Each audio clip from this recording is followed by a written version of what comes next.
Somewhere in your mind, right now, a thought is moving. Perhaps it is a worry that followed you into the evening. Perhaps it is an old conversation, replaying itself one more time. You did not ask for it. It simply came. Tonight, we will explore the quiet freedom of letting the mind move without being carried away by it. Before we begin, feel free to share what time it is and where you're listening from. The Buddha taught that our thoughts arise on their own, out of causes and conditions, like weather crossing the sky. We do not summon them. We do not choose them. And so they were never truly ours to carry. Tonight, through old stories and the wisdom of the Buddhist masters, we will sit with a traveler who arrives at a mountain monastery with a restless mind, and an elderly monk who agrees to sit with him until morning. Together, they will discover that the mind he came to silence was never the problem at all. Let the body grow heavy. Let the shoulders soften. Let the breath find its own slow rhythm, all by itself. Whatever the mind brings tonight, it can come and it can go. Thank you for joining us here at Midnight Monk. Let us begin. The Dhammapada, an ancient collection of the Buddha's sayings, opens with a single observation. Mind comes first. Everything we experience begins there. Before any word is spoken, before any hand moves, a thought has already risen. And yet the strangest thing about our thoughts is how little say we have in them. No one decides to worry at 3 a.m. No one requests an old embarrassment while washing the dishes. The thought arrives on its own, already formed, already speaking. The Buddha saw this clearly. In one of his early discourses, he described the years before his awakening, when he began to watch his own mind as a herdsman watches cattle. He noticed that thoughts appeared by themselves, one after another, rising out of conditions older than the moment. He had not sent for them. They came anyway. And in that seeing, something in him began to loosen. And there is a loosening available to anyone who sees the same thing. A thought that was never invited was never truly yours. It belongs to the wind that carried it in. High in the mountains, where the pines grow thin and the air turns cold at dusk, there stood a small monastery beside a lake. One evening, as the last light left the water, a traveler came up the stone path. He had walked for many days. His shoulders ached from the road, but it was not the road that had worn him down. It was his own mind. It talked to him all day and half the night. It repeated old arguments. It rehearsed troubles that had not yet happened. He had come to the mountain hoping someone could teach him how to make it stop. An elderly monk met him at the gate, holding a small lantern. The traveler bowed and said, "Forgive the late hour. My mind talks from morning until night. I have tried to reason with it, to distract it, to outwork it. Nothing has silenced it. I have come to learn how to make it stop." The monk looked at him for a long moment, and then he smiled. "Then you have carried it a long way," he said. "Come in. We will sit with it together. The night is long and there is no hurry in it." He led the traveler to a plain room overlooking the water, lit a single candle, and set a pot of tea between them. Outside, the lake held the first stars. Inside, the traveler's mind went on talking, as it always did. He waited for the monk to ask what troubled him, but the old man only poured the tea and watched the steam rise. Then the monk said, "Let me tell you a story. In the old scriptures, In a collection called the Samyutta Nikaya, there is an account of a morning when the Buddha was staying in a bamboo grove near the city of Rajagaha. It was the kind of grove where teachers liked to stay in those days, shaded and cool, a little apart from the noise of the city. Squirrels moved through the tall stalks. Students sat here and there on the ground, some meditating, some sweeping the paths, and the morning light came down through the leaves in long green bands. Into this stillness came a Brahmin of the city. He had heard that one of his own clan had left home to become the Buddha's student, and he could not accept it. He crossed the city, walked into the grove, and planted himself before the Buddha. Then he began to insult him. Harsh words, one after another, in front of the gathered students. The morning birds went on singing in the bamboo. The Buddha sat and listened, and his face held no anger at all. The students shifted where they sat. Some of them, newer to the path, felt their own faces grow hot on their teacher's behalf. But the Buddha only waited, at ease, as a man waits for a passing rain shower under a good roof. When the Brahmin finally ran out of words, there was a silence. The bamboo creaked softly overhead. And then the Buddha spoke. "Tell me, Brahmin, do friends and relatives ever come to visit you at your home?" The question was so unexpected that the Brahmin answered honestly, "Yes, of course they do. And when they come, do you offer them food, rice, and delicacies, as a good host does?" "Naturally," said the Brahmin, "I serve my guests well." "And if they do not accept what you offer," the Buddha asked, "if the food is set before them and they leave it untouched, to whom does it belong?" The Brahmin frowned. "If they do not accept it, then it remains mine." The Buddha nodded. "Just so," he said. "You have brought me your anger this morning and set it before me, and I do not accept it. So it remains yours, Brahmin. It is all yours. You have offered it, and now you carry it home again." The Brahmin stood in the sunlight with his own anger handed back to him, and for the first time that morning, he had nothing to say. The scriptures tell us he stayed to listen, and in time became a student himself. The Buddha did not choose what arrived that morning. The Brahmin came uninvited, out of his own conditions, his loyalty to his clan, his fear of change, his pride. Arrival was never in the Buddha's hands. What remained in his hands was smaller and far more powerful, whether to accept what was brought. Thoughts arrive at the mind in exactly this manner. They come out of the day behind you, out of the years behind that, out of causes reaching back further than memory. A word someone said at noon returns as a visitor at midnight. A worry your mother carried appears at your own door wearing your voice.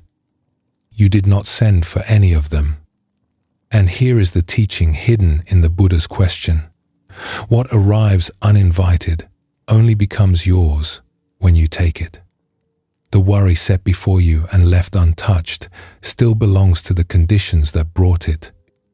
It sits there for a while, and then it is carried off again. The Buddha taught his students to regard thoughts this way, as events to be known rather than offerings to be received. Something arises. It is seen. It passes. You did not invite it. It is not yours. And what does it mean, in an ordinary life, to accept a thought? The Buddha's picture makes it plain. Accepting is eating the dish. It is arguing with the worry, point by point, as if it had filed a case against you. It is obeying the anxious thought, rearranging an evening around it. It is feeling ashamed of the unkind thought, apologizing inwardly for something you never chose to think. It is retelling the insult to yourself at dinner hours after the one who spoke it has forgotten your name. All of that is picking up the spoon. Leaving the dish untouched is quieter than any of it. The thought is seen. It is known for what it is, a visitor with its own reasons for coming. And then nothing further happens. No argument, no obedience, no shame, no retelling. The Brahmin's anger was real and loud and standing right in front of the Buddha, and the Buddha did nothing with it at all. That was the entire teaching. Doing nothing with a thought is not weakness or avoidance. It is the deepest form of understanding it. That one understanding releases a great deal of tension. If the anxious thought is not your creation, then its arrival is not your failure. If the unkind thought was never summoned, then its presence says nothing about your heart. It is a dish set on the table by hands other than your own, and no law anywhere requires you to eat. In the candlelit room, the traveler sat with the story for a while. Then he shook his head. "But some thoughts feel aimed at me," he said. "They know exactly where to strike." The monk reached again for the pot. "A farmer once felt the same about the rain," he said. In a wide green valley, that farmer stood at the edge of his field, shaking his fist at the sky. It was harvest time, and the rain had come early. His hay lay cut in the rows, soaking, and with every drop he felt the sky was doing something to him. "Why now?" He shouted at the clouds. "Why my field? Why this year, when the winter will be long?" All through the wet afternoon he paced the rows, and the rain fell on him as steadily as it fell on everything else. His neighbor was an old woman who had farmed the next plot for 50 years. She stood under the eaves of her barn, watching him storm up and down, and when he finally came near, she called out to him. "You will wear out your boots before you wear out the sky," she said. The farmer came and stood beside her, dripping. "The rain has ruined me," he said. "It waited until my hay was down. It chose the worst day." The old woman was silent for a while. Then she pointed down the valley, where field after field lay grey under the same rain. "It is falling on the widow's barley," she said. "It is falling on the miller's beans. It is falling on the river, which does not need it, and on the road, which never asked. Tell me, which of us did it choose?" The farmer looked out at the drowned valley and said nothing. "When I was young," the old woman went on, "I read the sky like a letter written to me. A dry spring meant heaven was displeased with me. A kind summer meant it was pleased again. I spent 30 years reading letters that no one had sent." She smiled and shook her head. "Rain is rain. It comes out of the sea and the wind in the shape of these mountains. The day I stopped taking the weather personally was the day farming became half as heavy." The farmer went home wet and thoughtful. His hay was still soaked, and the loss was still real, and there was work to do because of it. But something else, some second weight that had been pressing on him all afternoon, was gone. The next morning he spread the hay to dry without a single word to the sky. So much of our suffering is that second weight. A worry arrives, and beneath the worry we add a question. What is wrong with me that I worry so much? An angry thought flashes past, and behind it comes the verdict. A good person would not think such things. We take the weather of the mind personally, reading every cloud as a letter addressed to us, written about us, signed by us. And then we wonder why the inner sky feels so crowded. The Buddha spoke about this directly in a discourse called the Salatha Sutta. When something painful happens, he said, it is as if a person were struck by an arrow. That first arrow is simply life. The rain falls, the loss is real, the worry stings. But then, he said, the untrained mind picks up a second arrow and drives it into the same wound. The distress about the distress. The blame, the resentment, the endless turning over of why me and what now.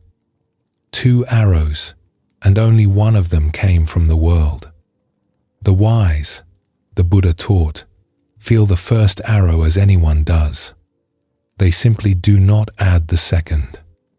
The farmer's wet hay was the first arrow. His afternoon of shouting at the sky was the second, and it was the only one of the 2 he had any say in. His neighbor had not found a life without rain. She had found a life without the second arrow, and it made all her weather half as heavy. The old teaching offers a different reading. Thoughts are weather. They form the same as clouds form, out of conditions meeting for a moment. Warm air, cold air, moisture, wind. Tiredness, memory, an unpaid bill, a song heard in passing. When the conditions gather, the thought appears in the sky of the mind. When they disperse, it thins and drifts apart. The sky itself is never harmed. It has room for every cloud that has ever crossed it, and it holds the shape of none of them. This is why the masters returned to the sky again and again when they spoke about the mind. Ajahn Chah, the great forest teacher of Thailand, told his students to let the mind be as it is, to watch whatever arises, and release it without wishing to be rid of anything. Watching is enough. The cloud that is fully seen is already on its way somewhere else. The 3 in the morning thought loses its authority. It is no longer a message from the deepest part of you, demanding to be answered before dawn. It is a traveler who came in with the road, one more guest in a house that has held 10,000 guests and stands unmarked by any of them. It will eat and rest, and in the morning it will be gone, the same as all the others. You did not invite it. It is not yours. Let it come and let it go. Here is something to carry with you. Maybe tomorrow, while you wait for the kettle, a worry about the week shows up. You notice it, like you'd notice a knock at the door. Nothing needs to be done about it. The kettle boils, you make your tea, and the worry moves on, like every visitor before it. Some visitors come back, of course. The same worry may knock again an hour later. It gets noticed again, and it moves on again. The door never wears out from knocking. And at night, when the mind starts its old rounds, you can ask the Buddha's question, if I don't accept this, whose is it? The dish sits on the table. You don't have to eat. The candle in the monk's room has burned low. The traveler has stopped explaining his mind and has begun, without noticing, simply to watch it. His tea has gone cold beside him, and he does not mind. Across the room, the old monk sits with his eyes half closed, in no hurry to say anything more. Outside, the lake lies still under the stars, holding every reflection and keeping none. Rest here for a while. There is nowhere to be and nothing left to solve tonight. Let the breath rise and fall on its own. When it feels right, the night will continue, and the old monk will be waiting with the next story.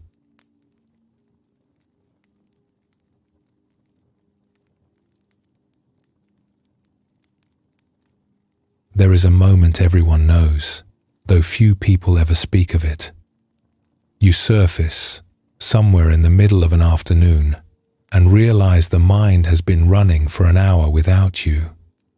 It has replayed a conversation, built a case, planned a defense, imagined a future. You never decided to begin any of it. And the strangest part is what happens at the instant of surfacing. The whole procession simply stops, the same as a play stops when the lights come on in the theater. The old teachers of the forest tradition held that this single instant contains the entire path. A thought that goes unseen can run for hours and steer a whole day. A thought that is fully seen begins, in that same moment, to dissolve. Nothing needs to be added to the seeing. The seeing itself is enough. This teaching rests on that plain fact, and on a visitor who came to the Buddha for many years, always in a new disguise, and always left the same way. In the room above the lake, the monk poured another cup of tea. The traveler had been thinking about the Brahmin and his gift, and at last he spoke. "You have shown me that the thoughts are not mine," he said, "but they still come. Tonight, sitting here, they have come 100 times. When they arrive, what am I to do with them?" "Nothing," said the monk. The traveler waited, but nothing more followed. "Nothing?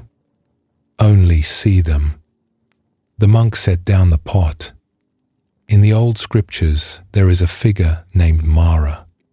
He visited the Buddha for many years, always wearing a different face. The way the Buddha received him is the whole of what you are asking. The scriptures describe Mara as a restless spirit who wanders the world sowing doubt and desire wherever minds are settling into peace. He is old beyond counting, patient, and endlessly inventive. And for years, he made a special project of the Buddha. He came in disguises. One day he appeared on the road as a farmer, leaning on his staff, asking in a neighborly voice whether the Buddha had seen his oxen, hoping to draw him back into the world of owning and losing. Another day he came as a respectable elder, silver-haired and reasonable, suggesting kindly that a man of such gifts deserved comfort and influence, that the teaching life was a waste of him. Sometimes he came as memory, sweet and warm, the taste of palace food, the ease of soft beds, everything that had once been pleasant, arriving all at once to ask why it had been left behind. And on other days he did without a costume altogether and arrived as a whisper in the early hours, "You have accomplished nothing. Your students will forget you. Who do you think you are?" Each visit was different. What happened next was always the same. The Buddha would look at his visitor, whatever the face, whatever the voice, and say, "I see you, Mara." That was all. He never argued with the farmer about oxen. He never debated the elder's reasonable suggestions. He never answered the whisper's questions, which had never really been questions. He simply recognized who had come and said so. And with those words, everything Mara had built collapsed at once. His power lived entirely in the disguise. A doubt that is mistaken for the truth can occupy a mind for years. A doubt that is seen as a visitor, wearing a costume, holding a script, has nowhere left to stand. The scriptures say that Mara, recognized, would grow downcast, and in one account, he sat by the side of the road and scratched at the ground with a stick, out of ideas, before vanishing altogether. He always returned, in time, with a new disguise. It never mattered. The door he needed was the door of being believed, and it no longer opened. The Buddha never fought a single one of those visits. There was no battle to describe, because recognition left nothing to fight.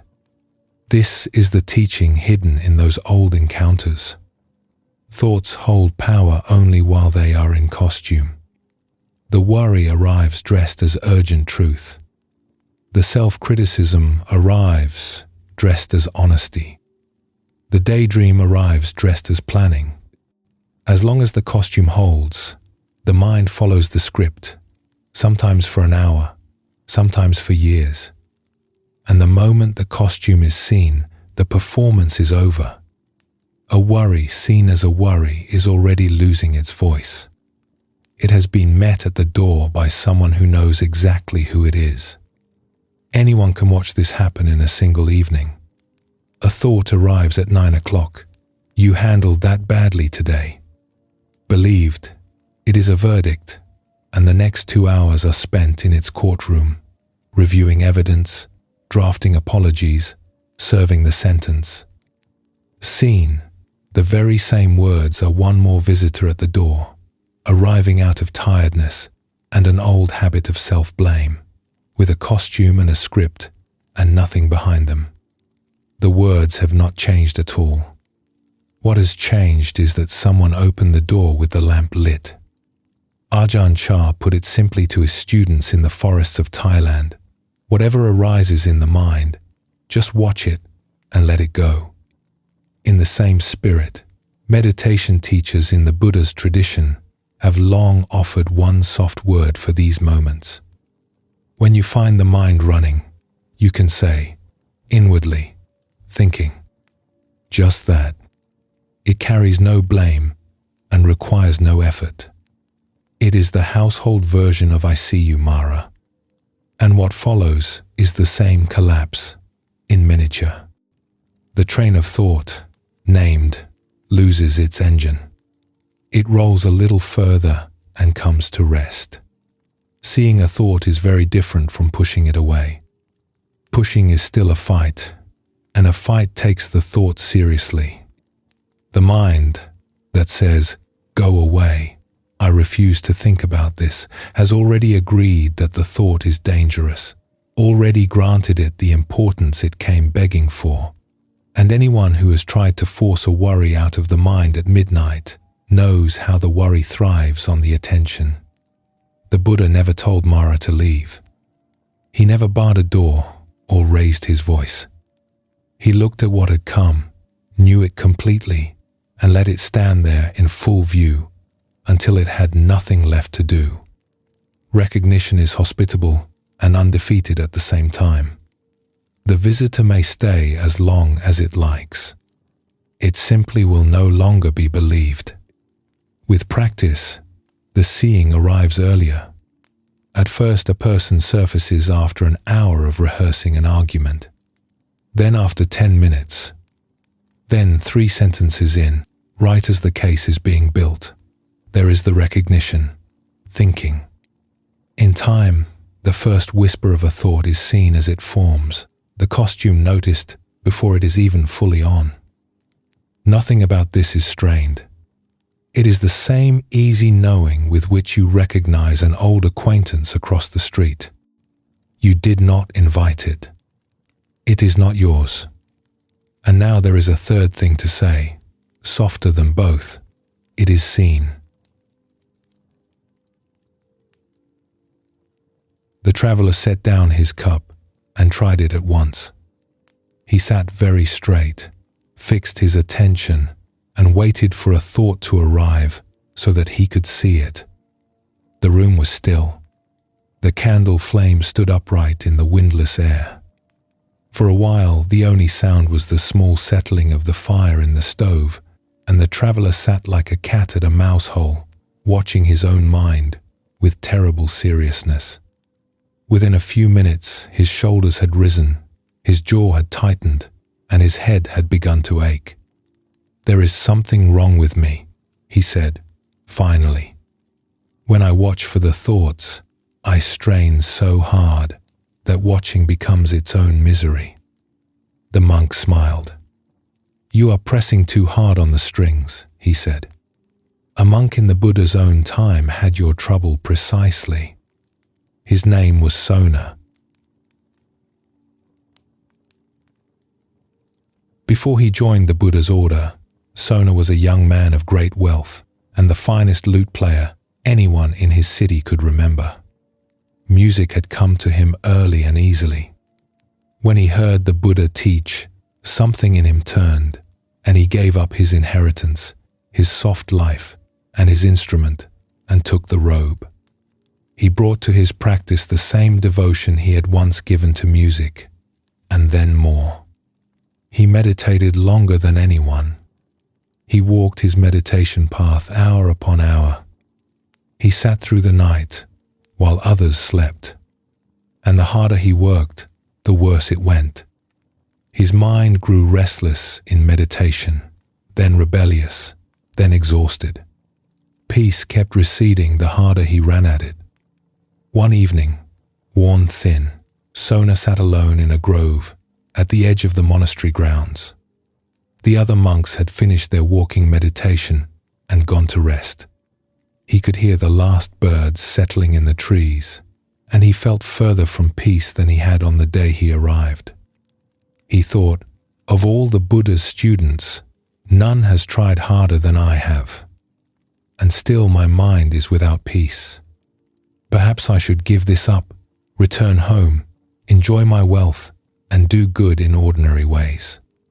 The thought did not feel like temptation. It felt like honesty, which is how the most persuasive thoughts always feel. The Buddha came to him, aware of where his student's heart had gone, and sat with him.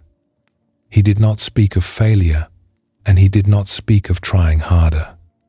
He asked instead about music. Sona, when you lived at home, you were skilled at the lute, were you not? I was, venerable sir. When the strings of your lute were drawn too tight, how was the sound? Sona knew this answer the way he knew his own hands. There was no music in it, venerable sir. The sound was pinched and false, and the strings were likely to snap. And when the strings were left too slack, also no music. The strings gave no true note at all, and when they were tuned evenly, neither forced nor slack, then the lute was a joy to play, and the music came easily. The Buddha nodded. It is the same with effort, Sona. Drawn too tight, the mind turns restless and sore. Left too slack, it drifts and sleeps. Tune your effort evenly and steady yourself there, and the mind will come into its note. Sona returned to his practice as a musician returns to an instrument, listening, adjusting, easing. The strain went out of his meditation, and in time, the scriptures tell us, he found the complete peace he had nearly abandoned, and the Buddha praised him among all his students for his energy, now that the energy was in tune.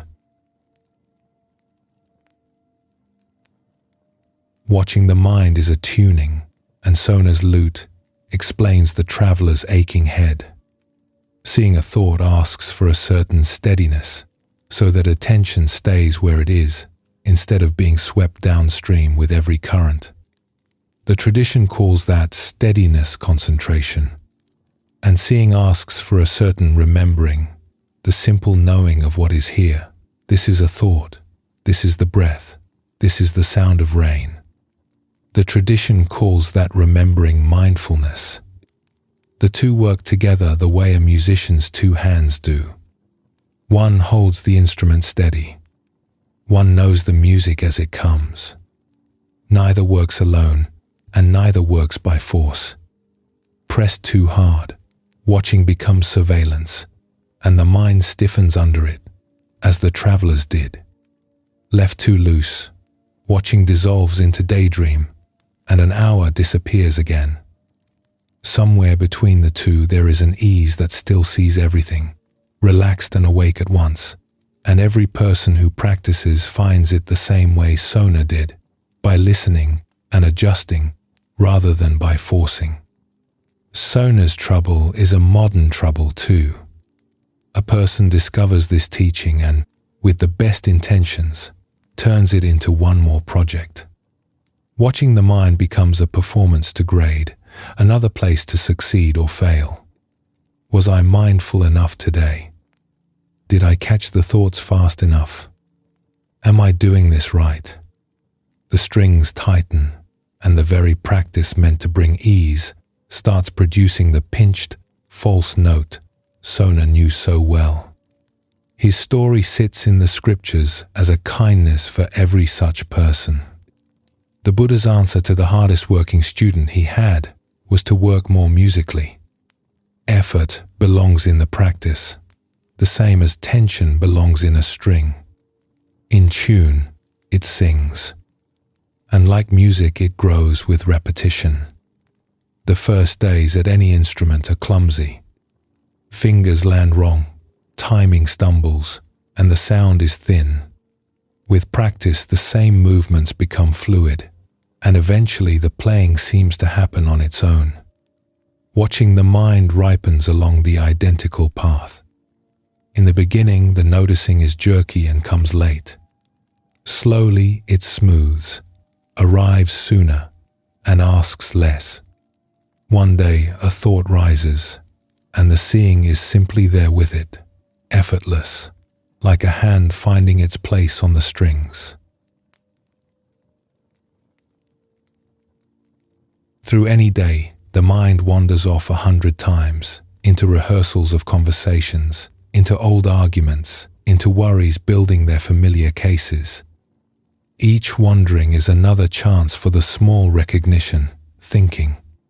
The word can be said inwardly anywhere, over the dishes, on the walk to the car, in a line at the market, and nothing about the day has to stop for it. The dishes go on being washed.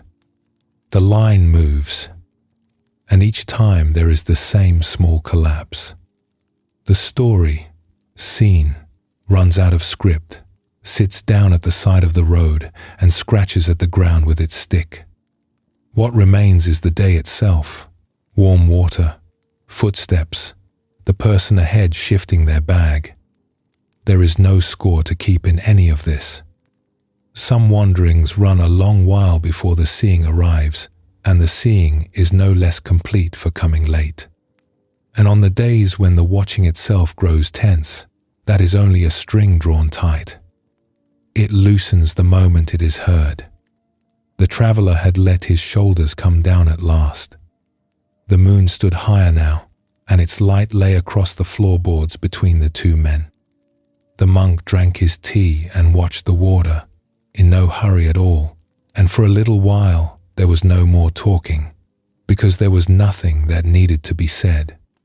Somewhere out on the lake, a fish rose and left a single ring on the surface, and the ring widened and faded, and the water was smooth again.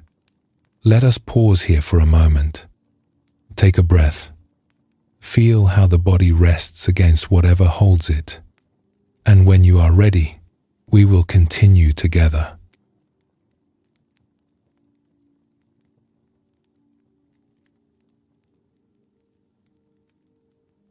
When the Buddha was asked to say what he taught, he gave one of the shortest answers any teacher has given.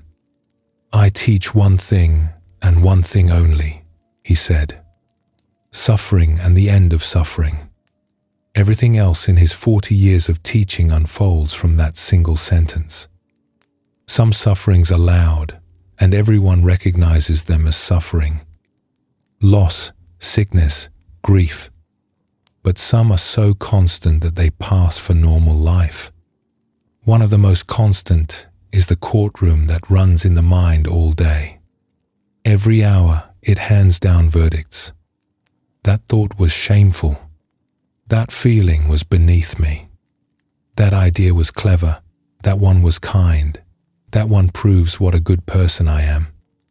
The judge never rests. The docket never empties. And the accused never leaves the room, because the accused is us. There is a strange and freeing discovery here. The verdicts were never required.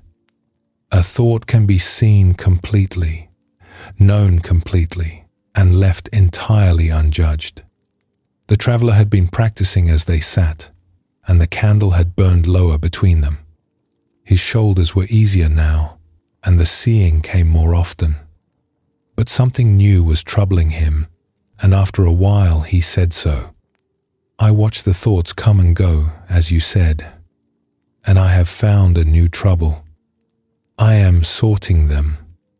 When a petty thought arrives, something unkind or small, I am disgusted with it. This evening, watching, I caught myself begrudging an old friend his happiness for no reason at all, and I spent the next while despising myself for it. And when a generous thought arrives, I feel a little glow of pride, as though I had done something fine, and I carry the glow around like a coin in my pocket. Am I to treat them alike? The ugly and the noble, all the same? The monk refilled the traveller's cup. There was once a calligrapher who asked that same question of her brush. He said, "Long ago, in a river town known for its calligraphers, there lived a young woman whose brushwork was already famous in 3 provinces. Merchants collected her scrolls. Temples requested her copying. Students asked to grind her ink just to watch her work. And she was miserable in a very particular way. She kept 2 chests in her studio. Into the first went the pages she judged worthy, and into the second went the pages she judged ruined. Every evening she sat between the chests and sorted the day's work, and the sorting took longer than the writing had. The lamp burned down while she held pages to the light, comparing, weighing, reconsidering. A page with 1 wavering stroke went to the second chest, and she would lie awake seeing that stroke. A page that pleased her went to the first chest, and she would lie awake, polishing her pride in it. In the mornings, her tea went cold beside her while she reviewed yesterday's decisions, and her hand, which had once moved freely, was growing careful and afraid. One autumn, her old teacher came down the river to visit. He was a master whose own scrolls hung in the capital, and he walked slowly, now, with a stick. He looked at her studio, at the 2 chests, and asked what they were.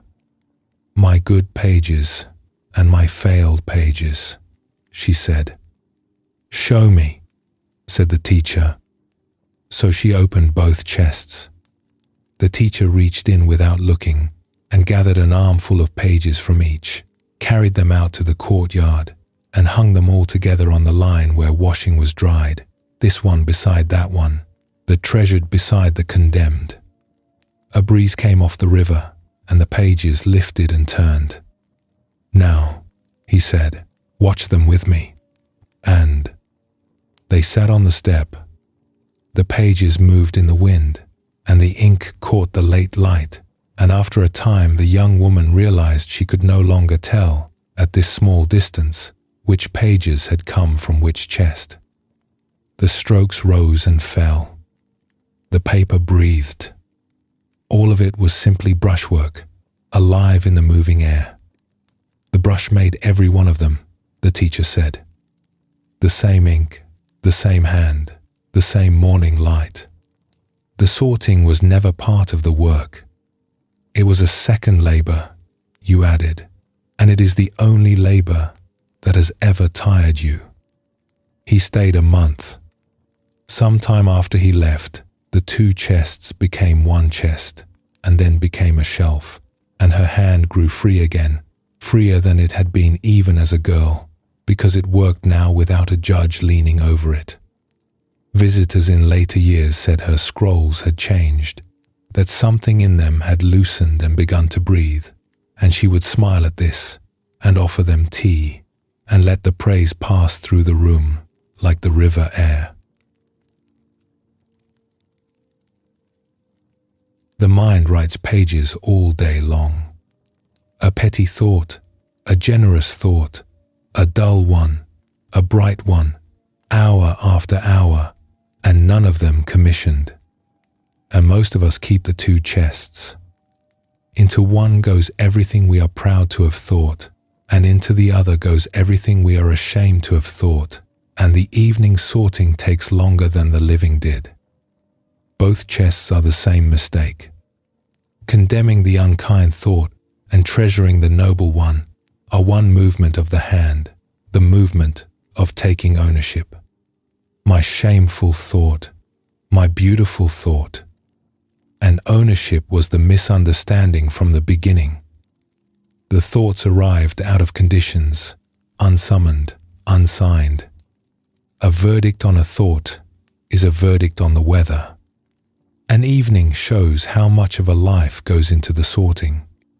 A mean thought about a friend passes through at dinner, 3 seconds of pettiness, gone before the next bite, and the rest of the meal is spent in silent atonement, being extra warm to make up for a crime no one witnessed and no one committed. Or the other chest, a generous impulse arrives, and instead of passing through, it gets framed and hung.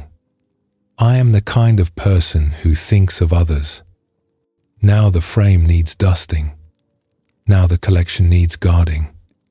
Now every stray, unkind thought threatens the gallery, and the sorting deepens, and the judge works later into the night.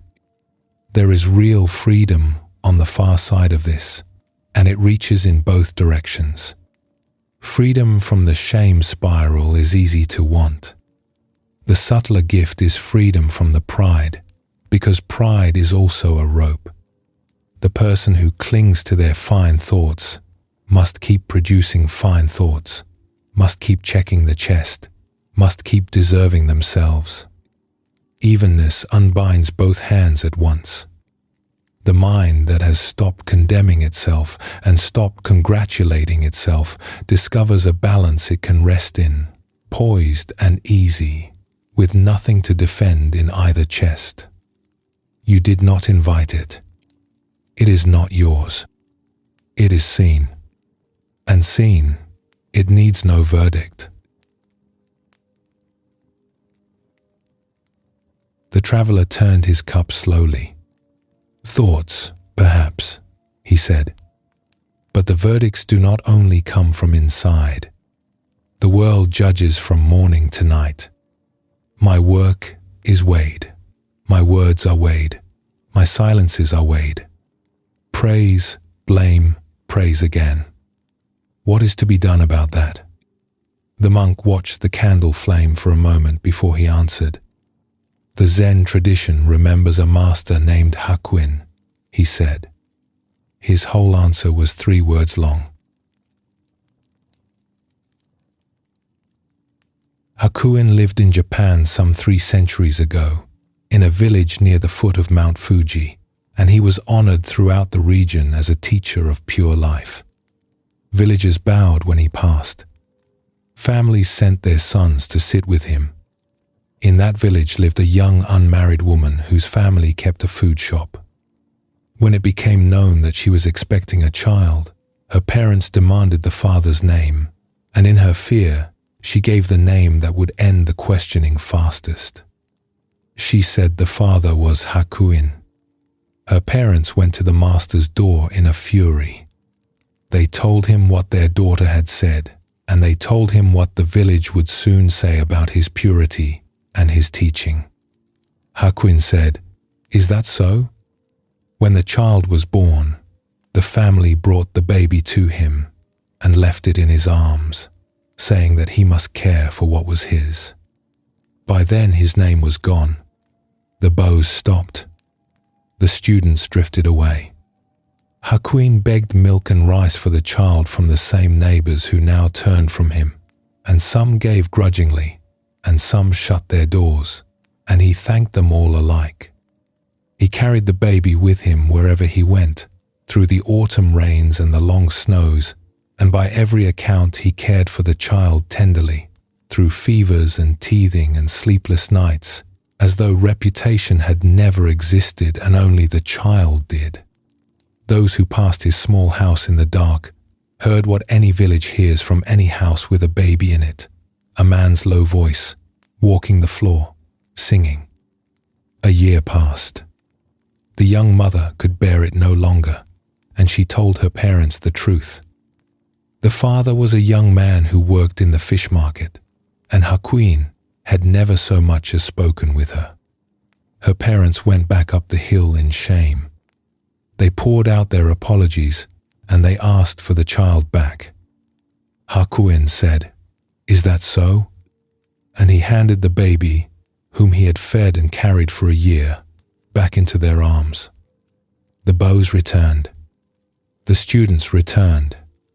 He received all of it exactly as he had received its opposite, and went on teaching. The Buddha spoke of 8 winds that blow through every human life: gain and loss, good name and disrepute, praise and blame, pleasure and pain. They come in pairs, he taught, and they come to everyone. No life is lived outside them. A saint receives all 8, and so does a scoundrel, and so does every person listening to the wind on any given night. The only question the teaching leaves open is whether the winds move the person. The village's blame was weather, and so was the village's praise. Both rose out of conditions that had nothing to do with Hakuin: a frightened young woman's desperate answer, her parents' shame, the neighbors' need to know who was pure and who was fallen. When those conditions changed, the winds swung around overnight, and the same mouths that had condemned him bowed. He had watched opinion arrive uninvited and depart unchaste, and he understood that a man who rises and falls with such weather has handed his peace to every passing sky. The Dhammapada holds the image in a single verse: as a solid rock stands unshaken by the wind, so the wise stand unshaken by praise and blame. Hakuin was that rock, and he was never cold.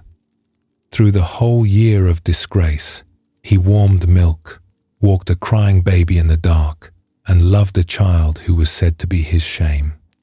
The evenness of his mind and the warmth of his heart lived in the same chest, side by side. Being unmoved by verdicts freed him to care for what was actually in front of him. The villagers spent that year managing their opinions. Hakuin spent it raising a child. The winds blow harder than ever in an ordinary modern life. Opinions arrive by the hundred, from screens, from family, from a manager's review, from a stranger's glance in traffic. A morning's mood can hang on a message answered or unanswered, and a good day can be overturned by one sentence from the wrong mouth. And the inner judge borrows the crowd's voice, praising and blaming us to ourselves all day in the same tones, so that even alone in an empty room, the village is still delivering its verdicts. This is why the calligrapher and the master belong to the same teaching. The outer winds and the inner winds are one weather system, and the freedom from them is one freedom. To each verdict, inner or outer, the master's answer remains available, whole and complete. Is that so? 3 words, and the wind passes over the rock and goes on down the valley. Verdicts arrive all day, and each one is another chance to practice the calligrapher's courtyard. A thought appears, and the judge stands up, and right there something else is possible. The thought hangs on the line with all the others, lifting in the breeze, one more page from the same brush. The judge, with nothing to rule on, sits back down. Over a day this happens dozens of times, and each time it costs nothing and asks nothing, and each time the courtroom is empty a little longer. Even the old verdicts, the ones passed years ago on a younger self, can come down off the wall and hang in the courtyard wind with everything else. The same courtroom, it turns out, has been trying other people all along, and it empties for them too.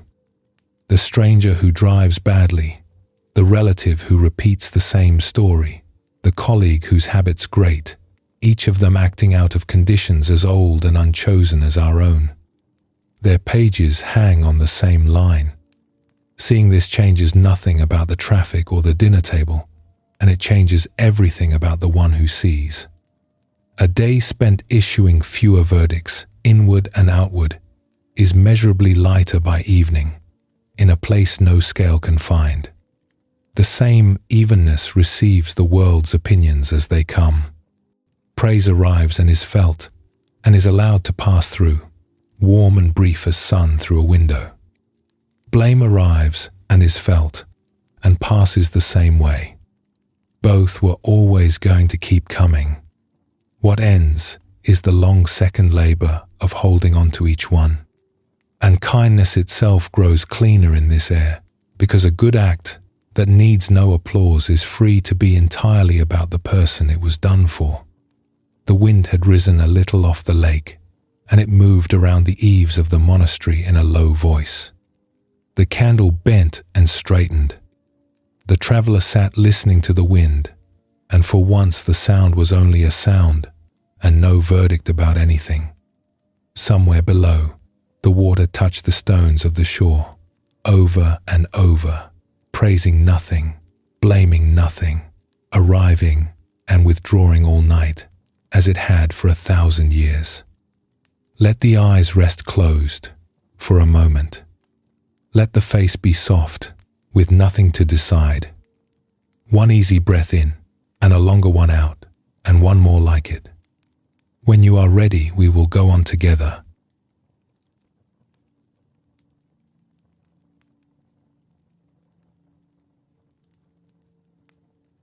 There is a verse in the Dhammapada about a person who was once careless and then becomes watchful.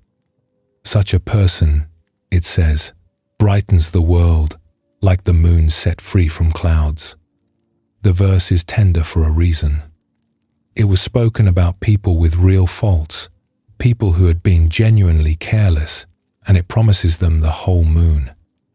Nowhere does it ask them to have been better all along. The tradition has always known something that beginners discover with dismay. The first result of an honest look at the mind is an unflattering view.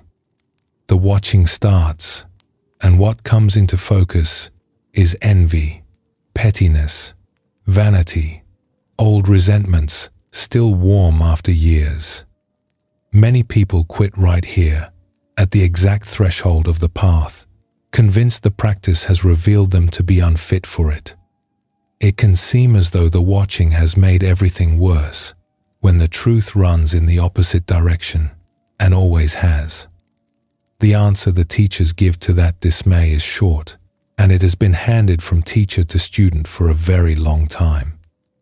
The night was deep now.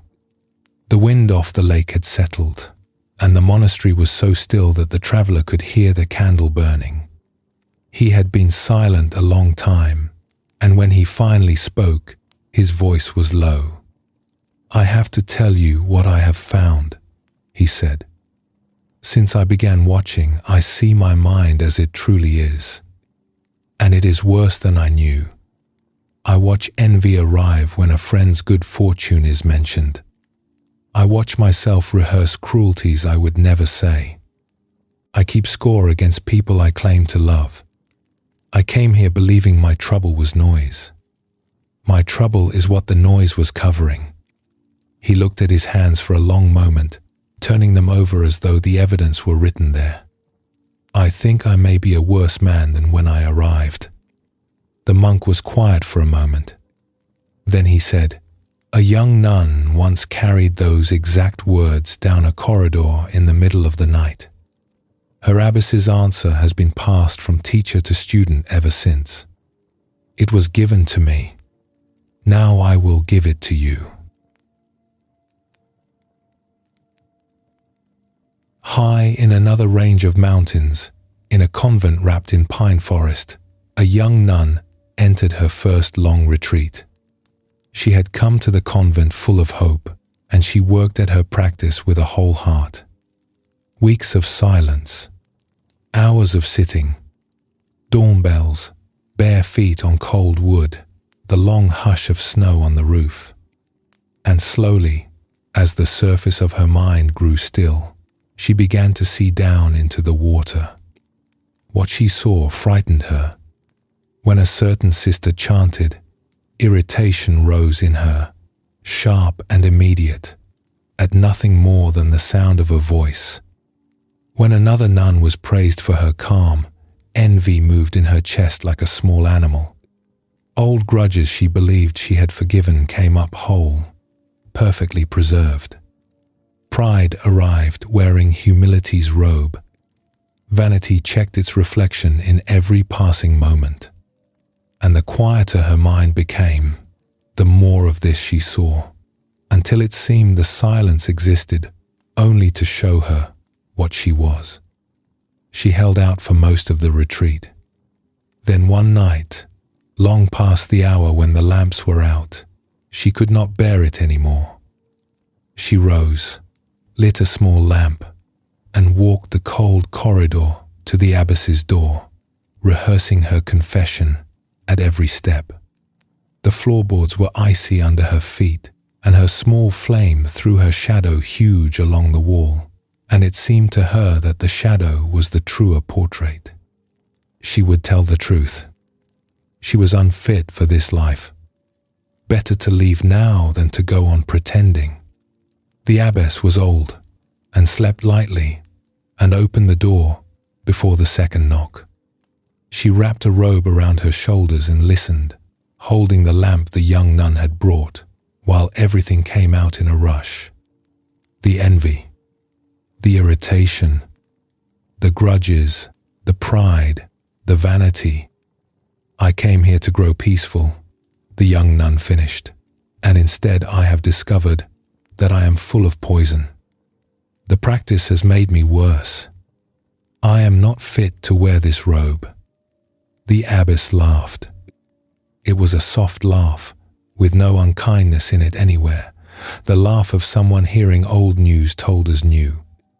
And then she said, "Just watch them. They are not you." The young nun stood in the corridor, not understanding. "Everything you have seen was already there," the abbess said. "It was there last year when you thought yourself kind. It was there the day you arrived, under all your hope. You have not grown worse. Your lamp has grown brighter. This is what the light is for." She touched the young nun's lamp so that it swayed a little, and the shadows in the corridor moved. "Envy will come. Watch it come, and watch it go, and put your name on none of it. The watching is the whole of what you owe." She sent the young nun back to bed. And the practice, from that night, was different. The same thoughts came. The envy still arrived when the same sister was praised, sometimes within the hour, as if to test the new arrangement. But it arrived now like weather in an open sky, watched, unclaimed, and passing. She stopped keeping accounts of her own poison, and with the bookkeeping ended, whole days grew light. The sister with the beautiful chanting voice became, in time, her closest friend, and neither of them ever knew why the friendship had been slow to start. Years later, it was this nun who kept the door of that convent, and when young sisters came down the corridor at night with their lamps and their confessions, she listened to every one and laughed softly and gave them the sentence that had been given to her. Everything the young nun saw was old. Only the seeing was new. Dust hangs in the air of every room, all day, every day, and no one perceives it until a beam of sunlight crosses the room, and suddenly the air is full of drifting motes. The sunbeam added nothing. It revealed what was always adrift, and no one ever blames the sunbeam, or concludes that the light has dirtied the room. A mind growing still is that beam. The envy and pettiness it lights up have been circulating for years, steering choices, souring days, all of it unseen. Their appearance in the light is the beginning of their end, because nothing in the mind survives being steadily watched without being believed. What the beam shows was already costing its price in the dark.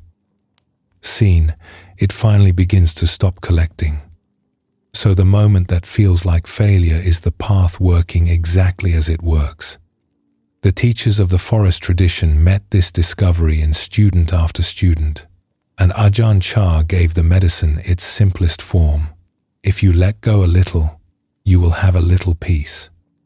If you let go a lot, you will have a lot of peace. If you let go completely, you will have complete peace. They are not you. The envy the young nun found did not begin with her.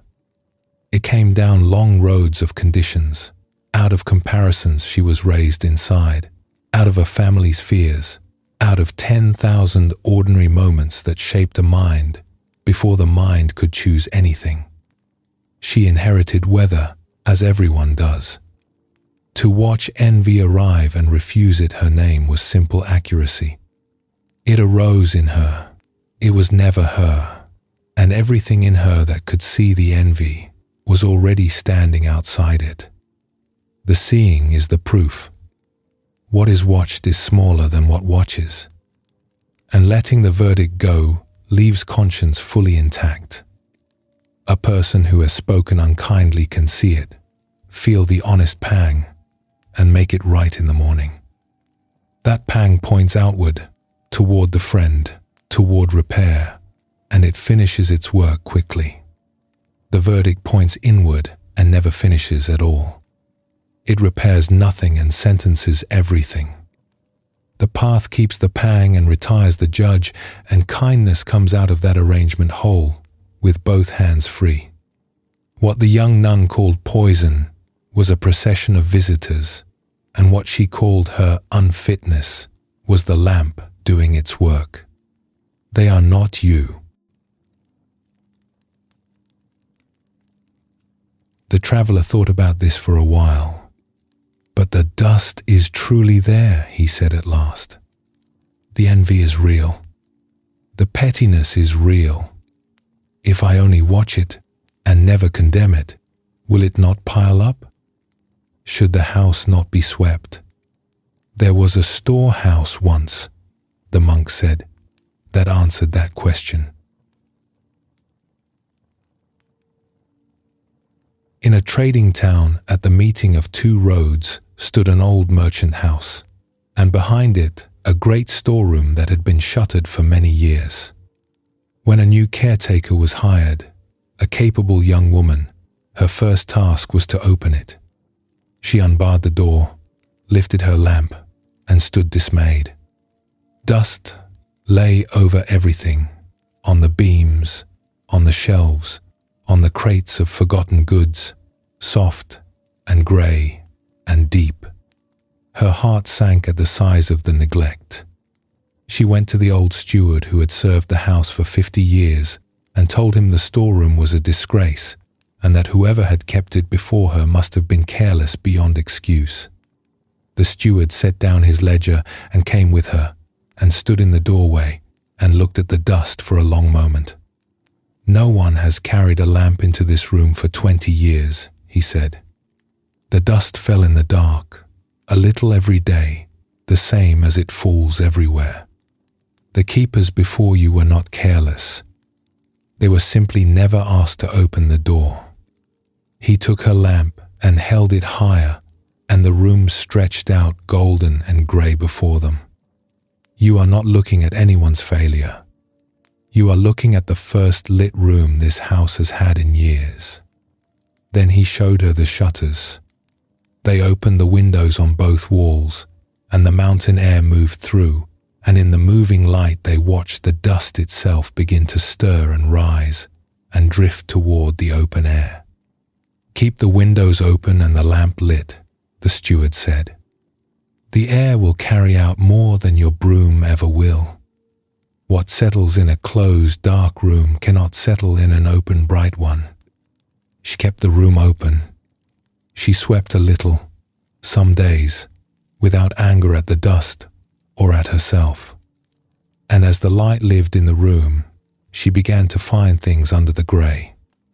A chest of fine lacquered bowls no one remembered. Bolts of good cloth, sound as the day they were woven.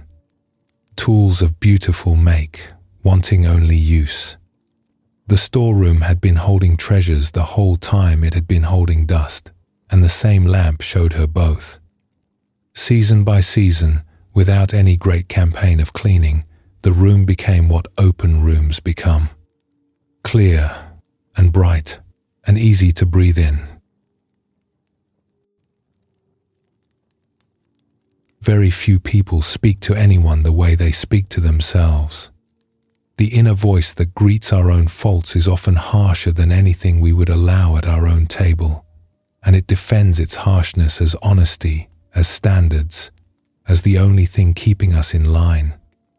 A whole culture of self-improvement can turn into a culture of self-attack in which every discovered flaw is prosecuted, and the prosecution is called growth. Imagine a dear friend arriving at the door with the young nun's confession. I have looked honestly at myself, and I am full of envy and pettiness and pride, and I think I may be getting worse. No decent friend on earth answers that with a list of charges. The answer comes out as warmth before any thought is involved, because the courage of the confession is plainly worth more than the contents. Everything the abbess knew lives in that reflex. The only person routinely denied that warmth is the one confessing to the mirror. The abbess's laugh is the correction. Her young nun arrived expecting judgment and met warmth, and the warmth was precise. In the old practice of loving kindness that the Buddha taught, the well-wishing traditionally begins with one's self, and only then moves outward to others. That ordering is not indulgence. It is the recognition that a mind at war with itself has no peace to offer anyone. The Buddha went further than kindness about this. In the Anguttara Nikaya, he tells his monks, "Luminous, monks, is this mind, and it is defiled by incoming defilements." The mind itself is bright, he is saying, bright from the beginning, and what darkens it comes in from outside, the way weather comes into a sky, or dust into a room. The abbess in her doorway and the steward in his, each holding a lamp over someone's dismay, were teaching that verse. Nothing they showed their students was the student. The room was never the dust. And the Dhammapada goes further still. Regard the one who points out your faults, it says, as a guide who shows you hidden treasure. Hidden treasure for faults shown. The Buddha chose that image knowing exactly how being corrected feels, and he set the two side by side on purpose, because the revealing is one event. The lamp that finds the envy is the lamp that finds the bowls, and a person who cannot bear the first sight never receives the second. So the moment of catching one's own pettiness, the flash of shame at one's own thought, is exactly the moment the practice has been preparing for. The shame itself is one more visitor, seen like the others. The pettiness is one more mote in the beam. And the response that changes everything is the small inward version of the abbess's laugh. Old news, told as new. The lamp is on. Nothing has gone wrong. A mind honestly watched turns out to hold patience no one ever praised. Small, unrecorded generosities, a tenderness that survived years of weather.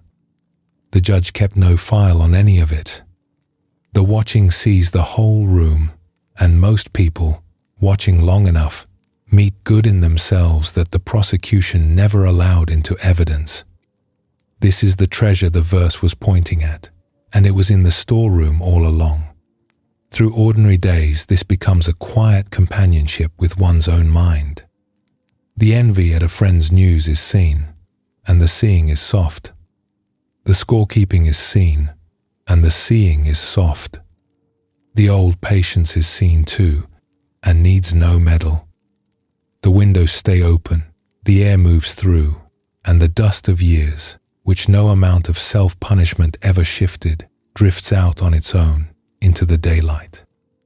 The candle had burned to a thumb's height, and the monk lit a fresh one from it, and for a moment the two flames stood together.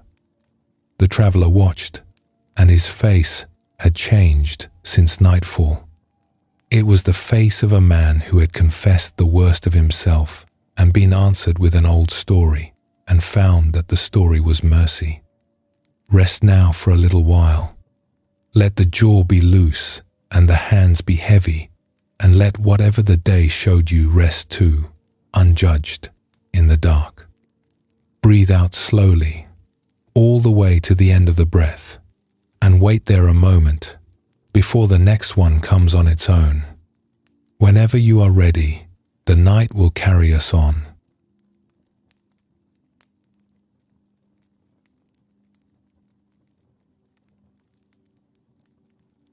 Ajahn Chah, the great meditation master of the Thai forests, taught that peace is found in the same place as the agitation. Whoever runs from the suffering, he said, runs toward it, and whoever sits down with it, right where it stirs, finds the stillness underneath. He spent 50 years in the forest saying this in 100 plain ways to farmers and kings alike, and the plainness was the point. The deepest medicine he had was also the simplest, and people crossed oceans to hear it, and then could hardly believe it was the whole prescription. Most of us have been raised in a different faith about our troubles. We believe they must be handled, worked through, taken apart piece by piece, and understood before they can release us. An old sorrow calls for excavation. An old anger calls for analysis. Every difficulty is assumed to have a mechanism, and every mechanism a manual, and the mind becomes a workshop where every broken thing awaits its turn on the bench. The queue never shortens, because the workshop keeps producing what it repairs, and the repairing itself becomes a life. There are people who have been working on the same trouble for 30 years, skillfully, diligently, and the trouble is in better condition than ever. The old path knows another door entirely. It is a door many people never try because it seems too plain to work. The door is putting down. The night had settled into its deep hours. The tea had gone cold, and the monk had lit the small stove in the corner, and its embers breathed in the dark, brightening and dimming like something sleeping. The traveler sat watching them, and something older than the evening's talk was moving in him.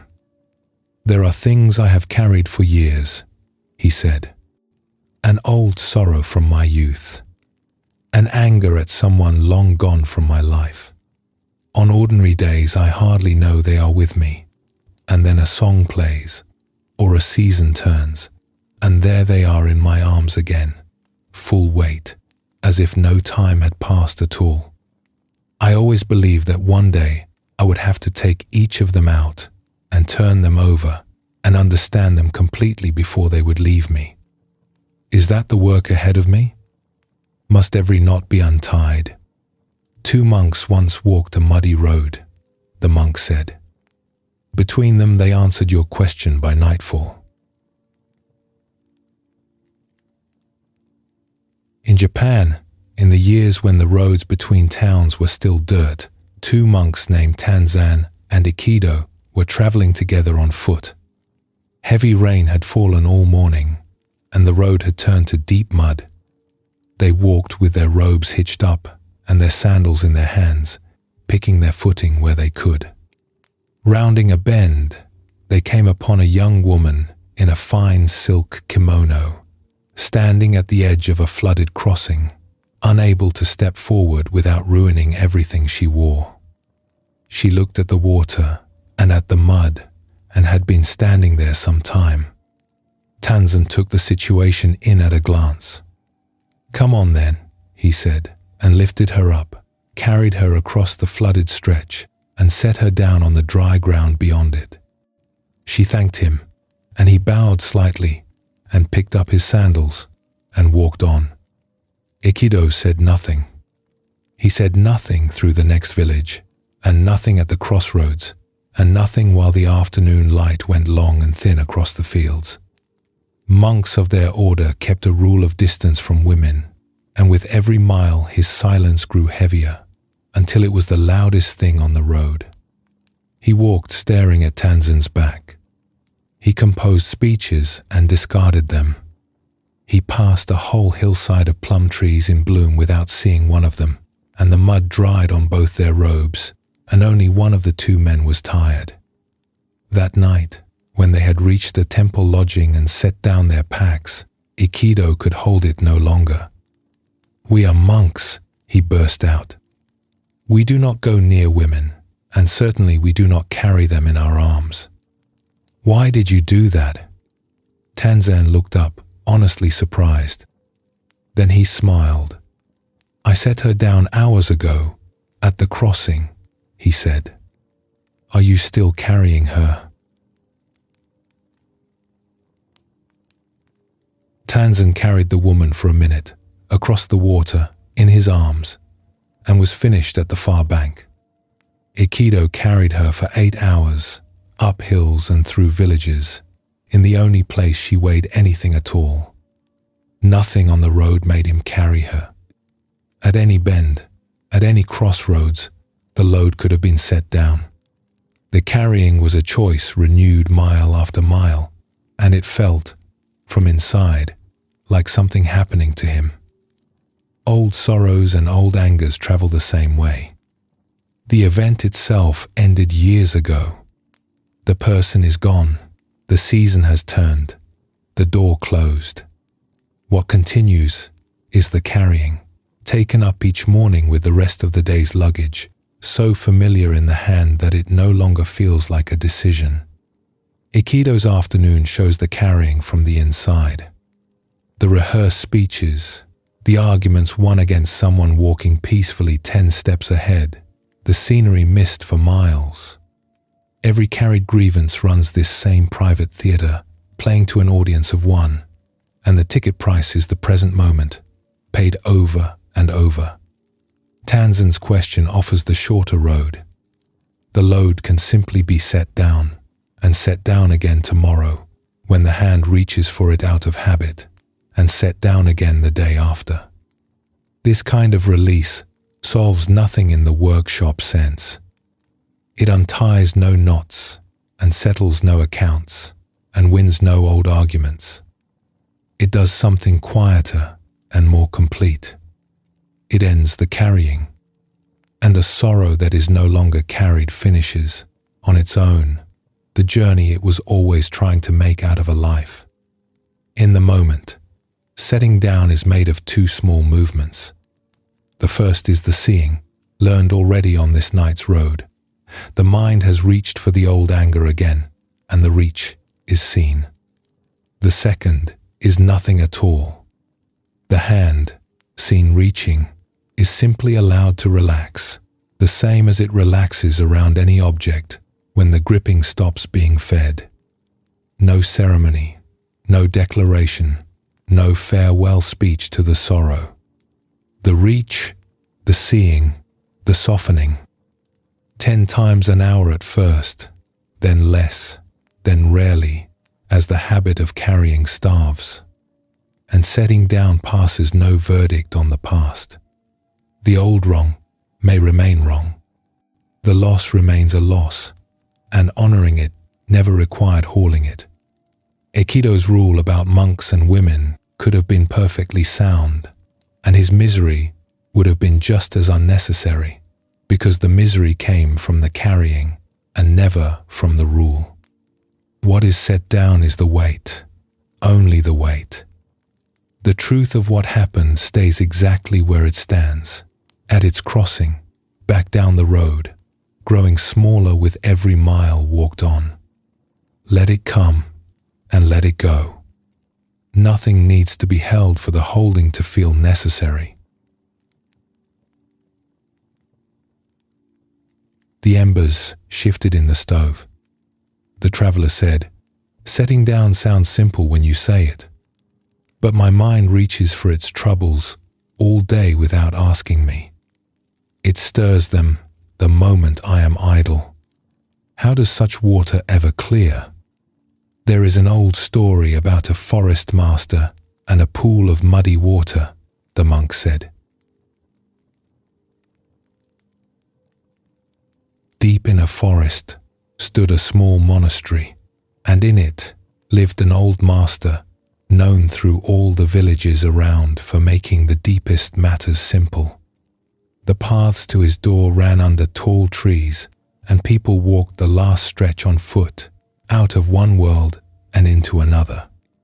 Farmers came with family griefs, officials came with ambitions, travelers came from far countries with heavy questions, and he received them all the same way, with tea and patience, as though no trouble anyone carried up his path had ever surprised him. One visitor, it is told, came with a long list of his problems. He had carried the list a long way, and he laid it out, one item at a time: his work, his family, his restless mind, his past, while the old master sat and listened to the whole of it with the patience of a man listening to rain. When the list was finished, the master rose and took the man to the edge of a pool that lay in the forest near the monastery, where the runoff of the season's storms had run in from the paths, and the water stood cloudy with stirred mud. "Clear this water," the master said. The man crouched and reached into the pool, and the mud rose around his hand in soft brown clouds, and the water grew murkier the more he moved. He tried scooping the cloudiness out and made more of it. He tried stirring toward the edge, and the whole pool dimmed. Whatever he did in the water undid itself in the doing, and at last he sat back on his heels, wet to the elbow, and looked up. "Now sit with me," said the master, and they sat at the edge of the pool and did nothing at all. The forest went about its evening. Birds crossed the water, and cicadas started in the high branches. The man's list stayed folded in his pocket, and slowly, with no one's help, the mud began to sink. It settled grain by grain the whole time they sat there, because settling is what mud does when the water is left in peace. And by the last light the pool lay clear to its floor, and the man could see small fish moving over the sunken leaves, which had been there all along. Ajahn Chah, teaching in the forests of Thailand, gave his own students the same image for the whole of the practice. "Sit still," he told them, "and the mind becomes like a still forest pool. All kinds of wonderful, rare animals will come to drink at its edge. You will see many strange and wonderful things come and go. And the stillness is what makes the seeing possible, because a stirred pool shows nothing, least of all its own bottom." The hand in the water is a portrait of how a modern mind treats its troubles. The same worry examined nightly in a journal, turned over one more time in bed, discussed on the walk, researched on the screen, is a hand moving in the pool. Each pass stirs what was beginning to settle. The intention is cleaning. The effect is mud. And the exhaustion that follows gets read as proof that the problem is very deep, when much of it is only proof that the water was never once left alone. The stirring has never had better tools. A trouble can now be searched at midnight, compared against 10,000 strangers' troubles, fed a steady diet of articles about itself. The phone by the bed is a stick standing ready in every pool. None of the reaching is foolish, and all of it comes from the honest wish to be free. The pool simply follows its own law. Touched, it clouds. Left, it clears. A person can know everything about their mud and still be looking at murky water, and a person who knows nothing about it but lets it rest wakes to a clear pool. Stillness cleans by a different method, which is no method. The mud is heavier than the water and wants to sink. Thoughts complete themselves and pass when nothing extends them. Feelings crest and settle when nothing stirs them back up. The clearing that effort could not accomplish happens by itself in effort's absence, overnight, the way a pond clears while the village sleeps. None of this asks a person to abandon their responsibilities. The bills still get paid, the hard conversation still gets had, the doctor still gets called. Setting down happens inward, in the carrying place, and it can happen in the middle of a working day. A difficult meeting ends, and between that room and the next there is a corridor, and the meeting can be left in it. The afternoon's mistake is noticed, its one useful lesson taken, and the rest of it released before dinner instead of at retirement. Ajahn Chah's counsel for exactly that life was brief. Do everything with a mind that lets go. The letting go and the living go together, one inside the other, a still pool in the middle of a busy forest. A day offers its setting down moments over and over. An argument ends, and at the kitchen doorway there is the crossing where it can be left, the way Tanzan left his passenger on the far bank. A regret surfaces on the evening walk and is seen, and the hand that reached for it relaxes, and the walk continues lighter by one stone. The reach will come again, tomorrow or within the hour, and the softening is always the same size as the reach, small, brief, and sufficient. At the end of the day itself can be set down, hung up like a coat by the door, everything unfinished in its pockets. Nothing falls out of a hanging coat. The tasks keep until morning, the worries keep until morning, and they are all easier to carry rested, if any of them still ask to be carried at all. Many of them, met again in daylight, turn out to have finished their business overnight, and the pocket that held them is simply empty. And the water clears in the night. This is the part no one has to do. Whatever settling remains, the stillness accomplishes alone, grain by grain, the whole time we rest. The embers had burned low in the stove, and their light moved on the walls of the room like slow water. The monk added one small piece of wood, and the traveler watched the new flame take, and his hands lay open in his lap, holding nothing. Outside, the lake had gone perfectly still, and the whole sky lay on its surface, stars and all, weightless, the way everything rests on water that has stopped being stirred. Set everything down for now, just for this while. The day, the week, the old crossings far back down the road, all of it can hang by the door until morning.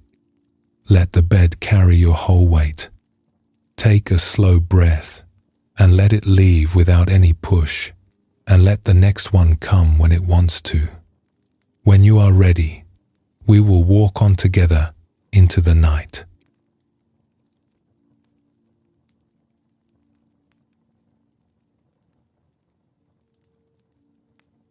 In the Zen tradition, students have long been given a single question to carry.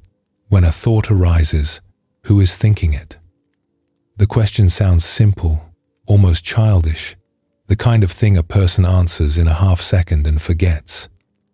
The masters asked it in complete seriousness, and asked it again, and sent their students to live with it for years, because every person who follows it far enough makes the same discovery. Behind each thought, where the thinker should be standing, no one is found. This can sound alarming at first hearing, and it is the opposite of alarming. Held up to the light, it turns out to be one of the most comforting discoveries a person can make, because so much of our suffering depends on the belief that someone in us is manufacturing our worst thoughts, and that this someone must be watched, managed, and privately deplored. An old story from China comes at the whole matter sideways, across the water. The stove had settled into a steady glow, and the traveler had been sitting with his thoughts for a while, watching them come and go. When he spoke, his voice had a careful sound, like a man walking on ice. "I have learned to watch them," he said. "I have learned to set them down. But one question follows me.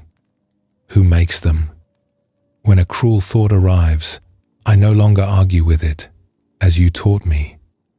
And still I think, someone in me built that. Some workshop in me hammered it together in the dark. And that someone troubles me more than any single thought ever did. The monk nodded slowly. The Taoist sage Zhuangzi answered you, he said, more than 2,000 years ago, with a story about a boat.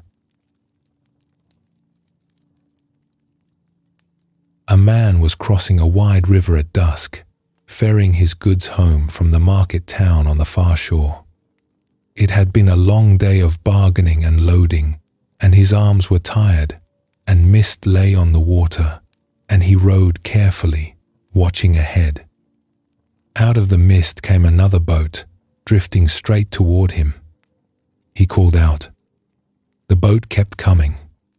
He called again, louder, telling the fool at the oars to steer off, and the boat kept coming, and anger rose in him hot and fast, and he stood up in his own boat and shouted with his whole chest, rehearsing already what he would say to the idiot's face. The boat slid closer through the mist and turned a little in the current, and he saw into it. It was empty. A loose mooring somewhere upstream, a current, adrift. There was no one at the oars. There had never been anyone at the oars. And the anger, which a moment ago had filled him to the throat, had nowhere left to land. It did not need to be argued down or breathed away. It simply could not survive the sight of the empty seat. He stood a moment longer with his mouth open, all his prepared speeches evaporating over the water. Then he sat back down, put out his oar, and pushed the drifting boat gently aside, and it went on down the river behind him, turning in the current, bumping nothing else, bothering no one. He rowed on to the far shore in the last light, and somewhere in mid-river he began to laugh. He had been ready for battle. His heart was still pounding with it, and his enemy was a rope that had slipped its post somewhere upstream, hours ago, in a village he would never see. That evening he told his wife the story, and she laughed too, and for the rest of his life, whenever fury rose in him at some fool or other, a small voice in him would ask first whether anyone was in the boat. Zhuangzi told this story and then turned it, as he liked to do. If you could empty your own boat, he said, and cross the river of the world that way, who could oppose you? Who could be harmed by you, and what could harm you? The anger needed a pilot. That is the whole anatomy of it. Bumped by an empty boat, the man would have grumbled and pushed it off. Bumped by a piloted boat, he was ready for war. The collision was identical. Everything depended on whether someone was believed to be at the oars. Thoughts are met the same way. A cruel thought arrives, and the mind instantly supplies a pilot. Some inner someone who composed it, meant it, and must answer for it. The thought bumps the hull, and then a second, heavier event begins, the summoning of the culprit. And the search for the culprit is the suffering. The thought itself was 3 seconds of weather. The trial of its supposed author can run for years. Anyone can watch this trial convene. A person sits at a family gathering, warm among people they love, and out of nowhere, a thought of pure meanness about someone at the table drifts through, gone in a breath. The gathering continues, but somewhere inside, a court has come to order. Who thought that? What kind of person carries such a thing around? What else is down there? The rest of the evening is spent partly at the table and partly at the trial, and the accused never appears, because the accused was a boat with an empty seat, already half a mile downriver. The old teaching releases the whole proceeding at once. The thought thinks itself. It drifts in from upstream, from conditions, from a loose mooring in some earlier year, and there is no one at its oars. It was assembled by no inner workshop and signed by no inner hand. A tired body, an old memory brushed by a smell, a word overheard on a street, and the boat is launched, and by the time it bumps the hull, its origins are miles back and mixed beyond tracing. What arrives in the mind arrives as the boat arrived, by current and circumstance, and it can be pushed aside with the same easy oar, because its seat is empty. And what needs no author needs no defense. A thought that no one made is a thought no one has to answer for, and half the weight of a difficult mind is the answering. And the boats of other people are empty more often than anyone supposes. The driver who cuts across the lane, the relative whose remark lands wrong, each is mostly drift, current, and old moorings. A person carried by conditions, they never chose either. The rage that rises at them is the ferryman's rage, shouting at an empty seat. Seen through, it has nowhere to land, and the day's river grows wider and calmer. The traveler was silent for a long while. The fire ticked in the stove. "If no one makes the thoughts," he said finally, "then what of the one who has carried them all this way? I walked many days to bring my troubled mind to this mountain. Someone did that walking. Someone is troubled. Who is he?" "That question was asked once, on another mountain," the monk said. "It was asked of Bodhidharma, the master who carried the teaching from India to China, and it was asked in deep winter, in the snow. His student's name was Huike. Bodhidharma sat in a cave in the mountains near the Shaolin temple, facing the rock wall, meditating year upon year. Legends gathered around him the way snow gathered at the cave mouth. He was already old and famous through all the provinces, and he received almost no one. Huike came to that mountain in the middle of that winter, through the snow. He was no beginner.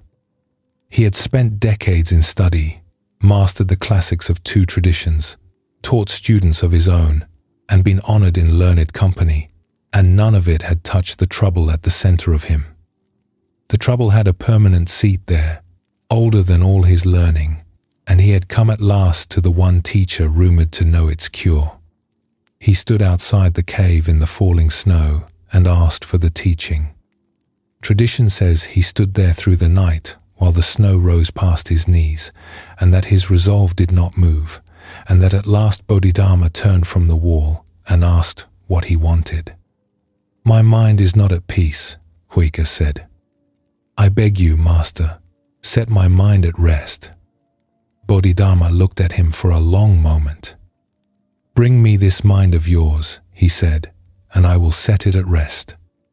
It was not a dismissal. It was an instruction, and Huike obeyed it. He went inward after the troubled mind, to seize it and carry it to his teacher, as a man goes into his own house after a thief he has heard on the stairs. He searched where the trouble seemed to live, and the searching found thoughts, drifting through like boats. He searched behind the thoughts for their owner, and found more thoughts. He searched the fear, and it was moving water. He searched the old griefs, and they were weather passing through rooms. He searched for the searcher, and the searching turned and found only itself turning. Somewhere on that mountain, days into it by some tellings, it began to dawn on him that he was ransacking an empty house for its resident, and that the stairs had always creaked on their own, and still he kept looking, because his teacher had told him to bring what he found. At last he returned to the cave, and stood before his teacher with empty hands, a learned man holding nothing after the most thorough search of his life. "I have searched for the mind," he said, "and I cannot find it anywhere." "There," said Bodhidharma, "I have set it at rest." And the tradition tells us that in that moment, Huike understood, and the trouble he had carried up the mountain was nowhere, because the one who had been carrying it was nowhere, and what remained was the snow and the cave, and a peace that had no owner either. Huike's search failed perfectly. That is the teaching. He looked for the troubled mind with complete sincerity and total effort, and the failure of the search was the peace he had begged for, because a trouble belonging to no one cannot be anyone's burden. The someone the traveler asked about, the someone each of us guards and blames and hopes one day to repair, holds its office the same way the pilot held the boats. It is supplied, moment by moment, by belief. When the belief is examined, the seat is empty.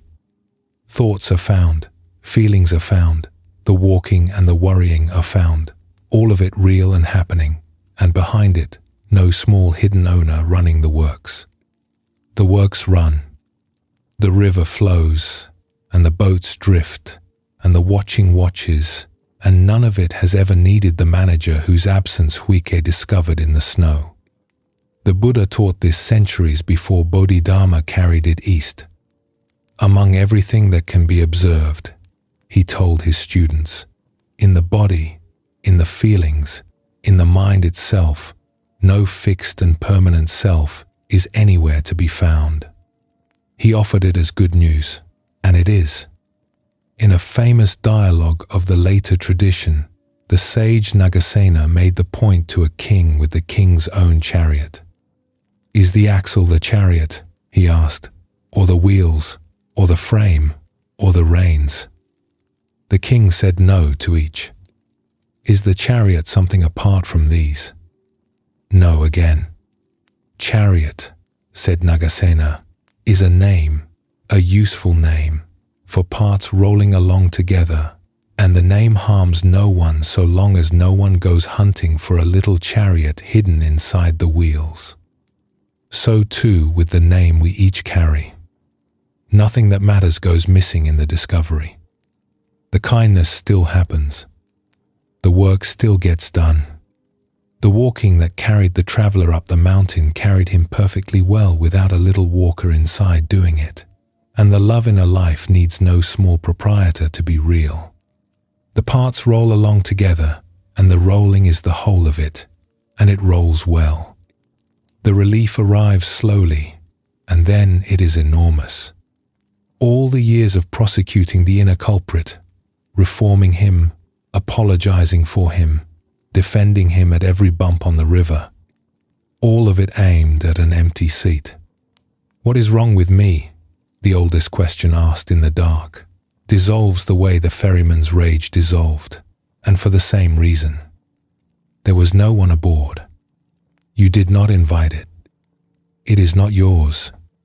It is seen, and no one sent it. Through an ordinary day, the empty boat can be looked into anywhere, and the seat is always the same. A harsh thought about a stranger drifts through, and instead of hunting its author, there can be a glance into the boat. Current, mooring, mist.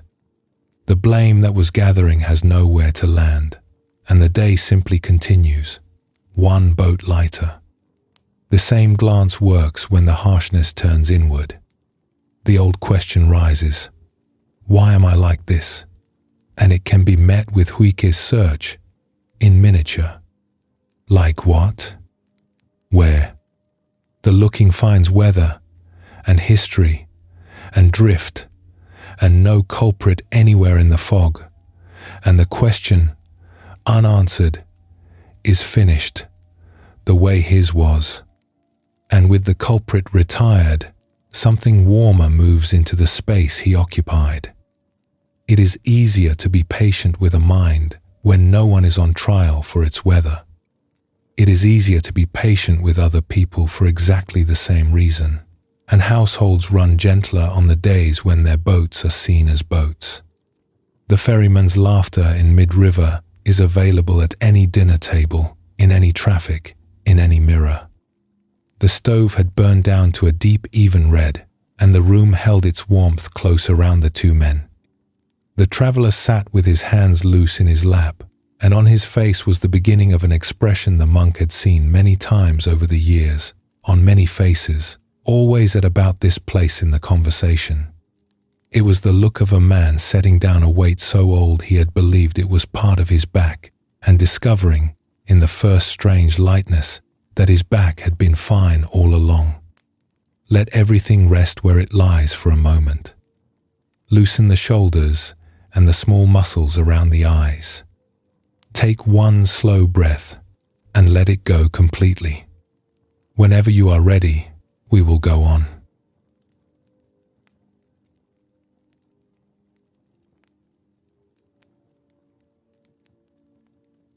At this moment, in every listening body, the breath is moving. No one is operating it. No one decided its depth or set its pace.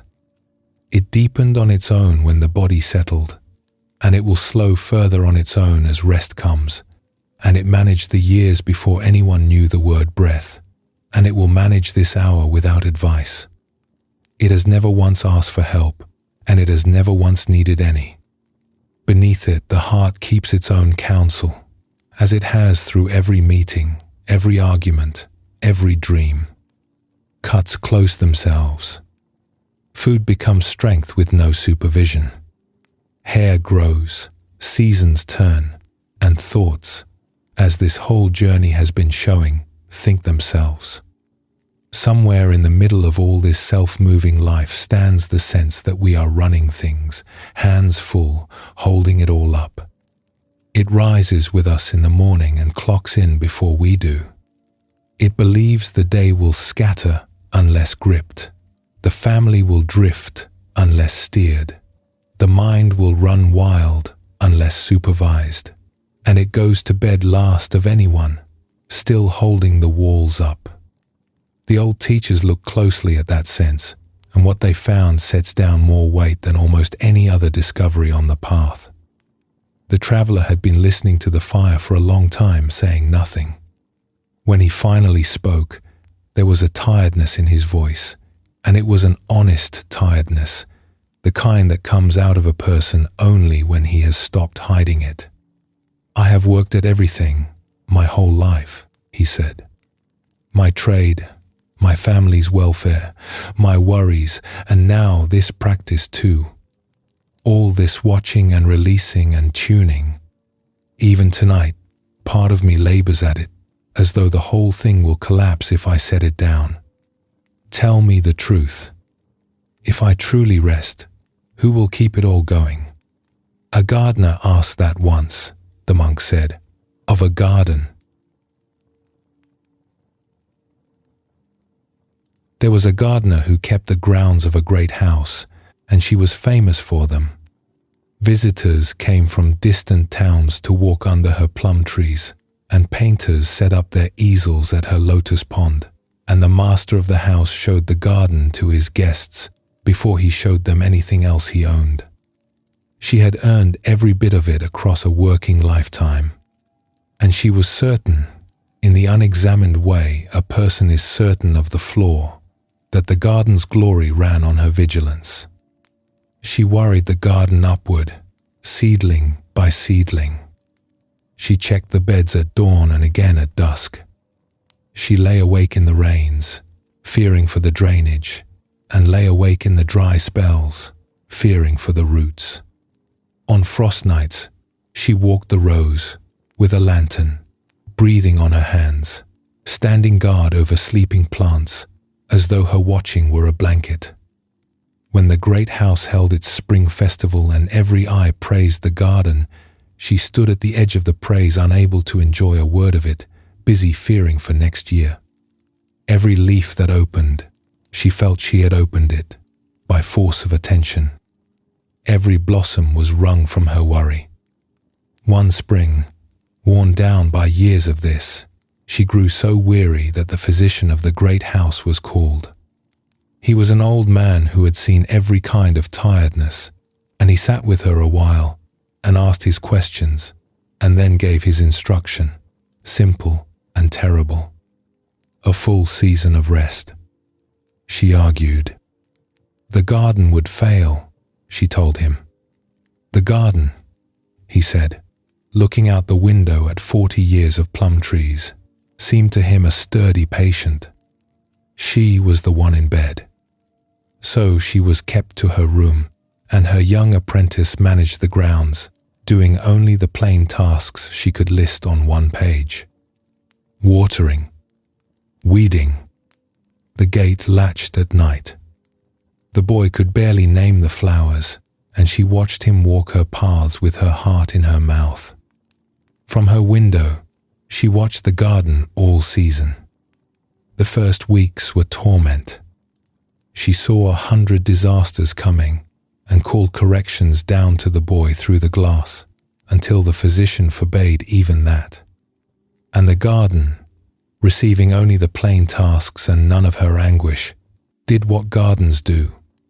The plum trees blossomed on their old schedule, to the day. The peonies came up where peonies come up. Rain fell without being feared into falling, and the drainage she had guarded for 30 years drained. Roots drank without inspection. The wisteria she had fussed over like a sick child climbed half the south wall in a month. By midsummer, the beds were full and humming with bees, and visitors walked the paths as always, and one of them was heard to say, under her very window, that it was the loveliest year the garden had ever had. The gardener sat at her window with that sentence, and something in her that had been clenched for 30 years let go, finger by finger. She returned to her garden in the autumn, and she worked it for many more years, and outwardly little had changed. She still watered. She still weeded. Her hands knew all their old work. But the watering was watering now, and the weeding was weeding, and it went no deeper than her hands, and she slept through the rains, and slept through the dry spells, and the garden did not appear to have been informed of any change at all. It bloomed as it had always bloomed. Years later, her apprentice, grown into his own skill by then, asked her what had changed in her that season at the window, because he had never forgotten the difference in her face. She thought for a while, her hands still working the soil. "I water," she said. "The rain also waters.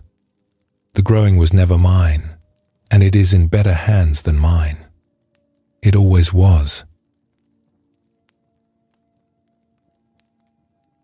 The Buddha put the same teaching to his monks with the same kind of picture, and he gave it, the discourses suggest, to exactly the gardener's kind of trouble, students straining at the practice as though peace could be forced open like a door. In the Anguttara Nikaya, he speaks of a farmer and the farmer's honest work. The field must be ploughed, he says, and the seed must be sown, and the water must be let in.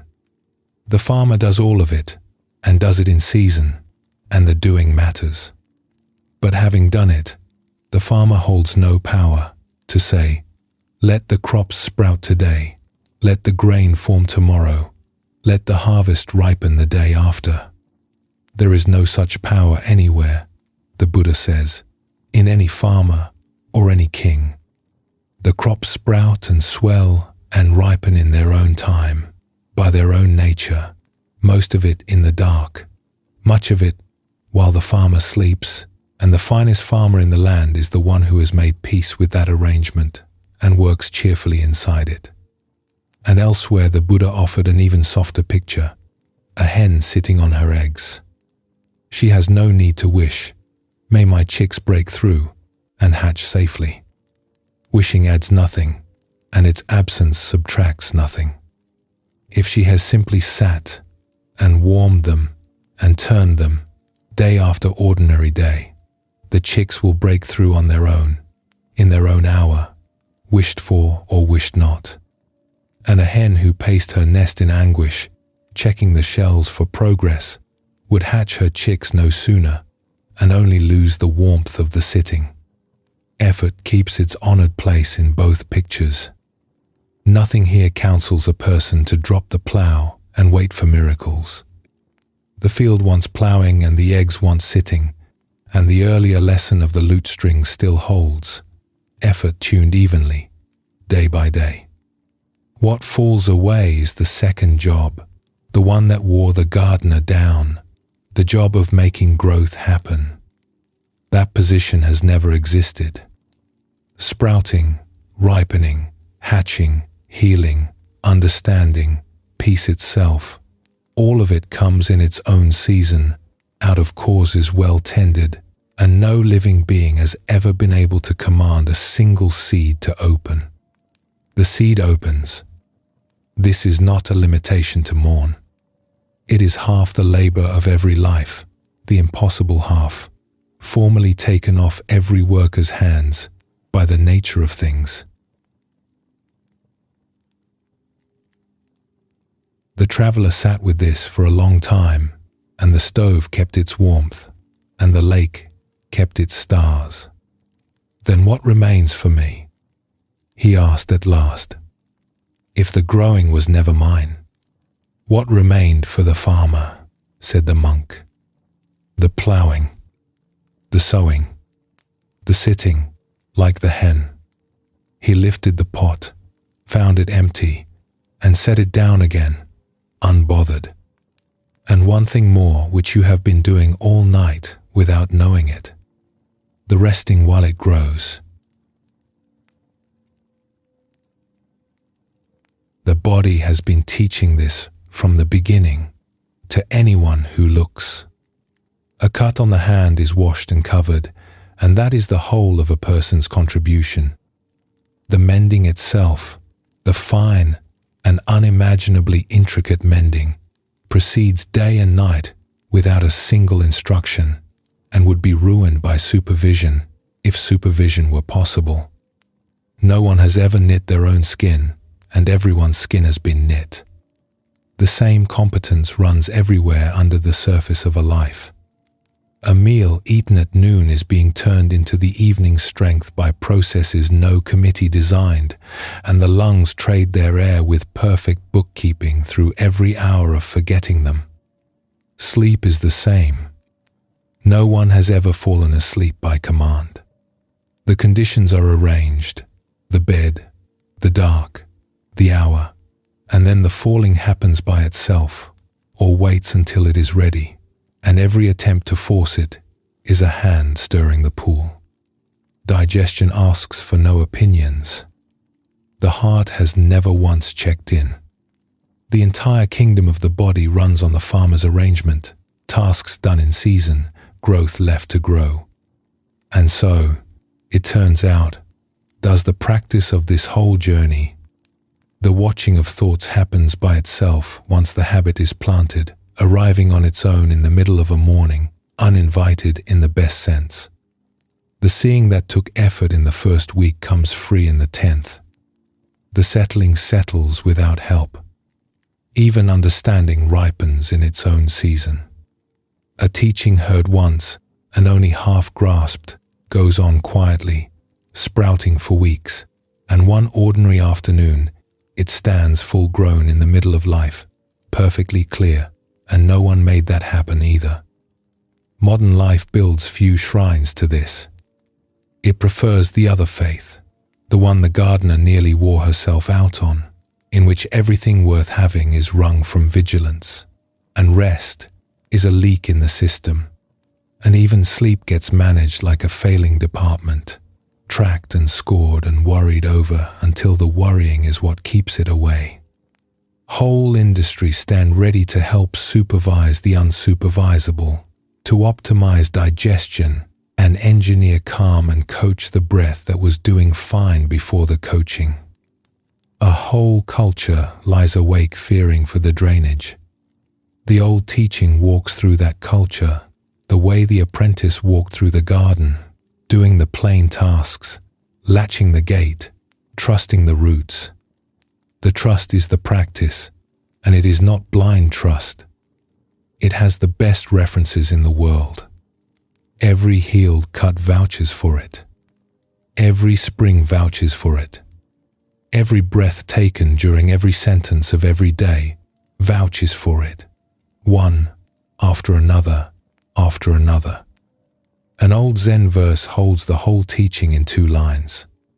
Sitting quietly, doing nothing, spring comes, and the grass grows by itself. The verse is careful in what it claims. The sitting is real sitting, and the spring is real spring, and nothing about the grass requires the sitter, and nothing about the sitter is diminished by the grass managing its own affairs. The monks who passed that verse down for centuries were farmers of their own fields and keepers of their own gardens. They knew the ploughing mattered. The verse is about the other half, the half that was never anyone's job. Everything is already happening by itself.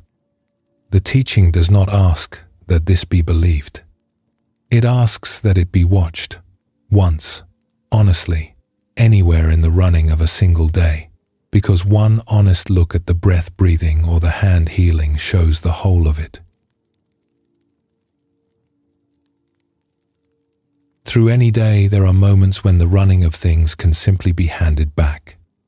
The breath is found already breathing, and instead of taking over, the finding can just ride along for 3 breaths, a passenger in a well-driven cart. The walk to the gate walks itself, feet finding the ground the way they have since childhood, and the walker can retire for the length of the path. The hands wash the dishes with years of skill that asks for no direction, and the warm water runs over them, and for the length of a sink of dishes there is no manager anywhere on the premises. The evening comes on by itself, light leaving the sky with no one dimming it, and the first stars arrive unsummoned, punctual as they have been for longer than there have been eyes. And at the day's end there is the hen's wisdom, available to anyone. The sitting has been done, imperfectly, the way all real sitting is done, and it was enough, the way real sitting is enough.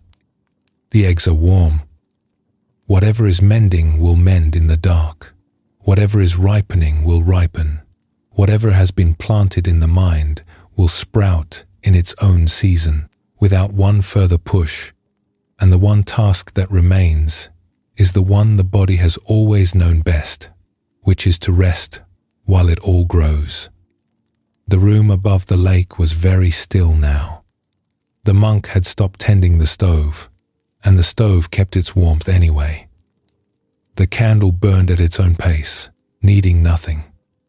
The traveller's breath had grown long and even, all on its own, without one instruction from anyone, and the lake below the window lay black and calm, holding the stars up without effort, the whole sky resting on it, light as breath. There is nothing to do for a little while, and nothing that suffers from the not doing. Let the body be run by whatever has always run it. Let the breath come and go at its own pace, unwatched, unmanaged, ancient at its work. When you are ready, we will continue on together.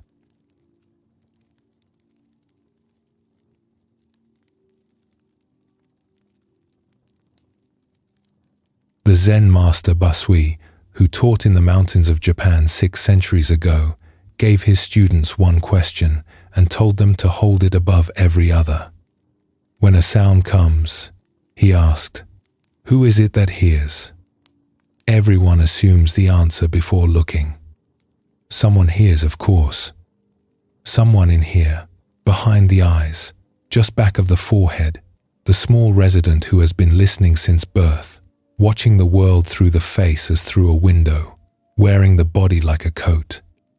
Basui pressed his students past the assumption, since looking is what the question demands, and told them to ask it in the middle of living, with every bell and bird song and spoken word.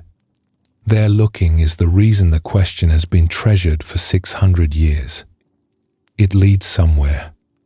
It leads to the same place Huike's search led, and the arrival feels less like a loss than like setting down luggage at the end of a very long haul. Across the lake, somewhere on the far shore, someone began to play a flute. It was long past the middle of the night, and the sound came thin and clear over the water, a slow country air, the kind a shepherd or a night fisherman plays for no one. The monk did not move. The traveler did not move.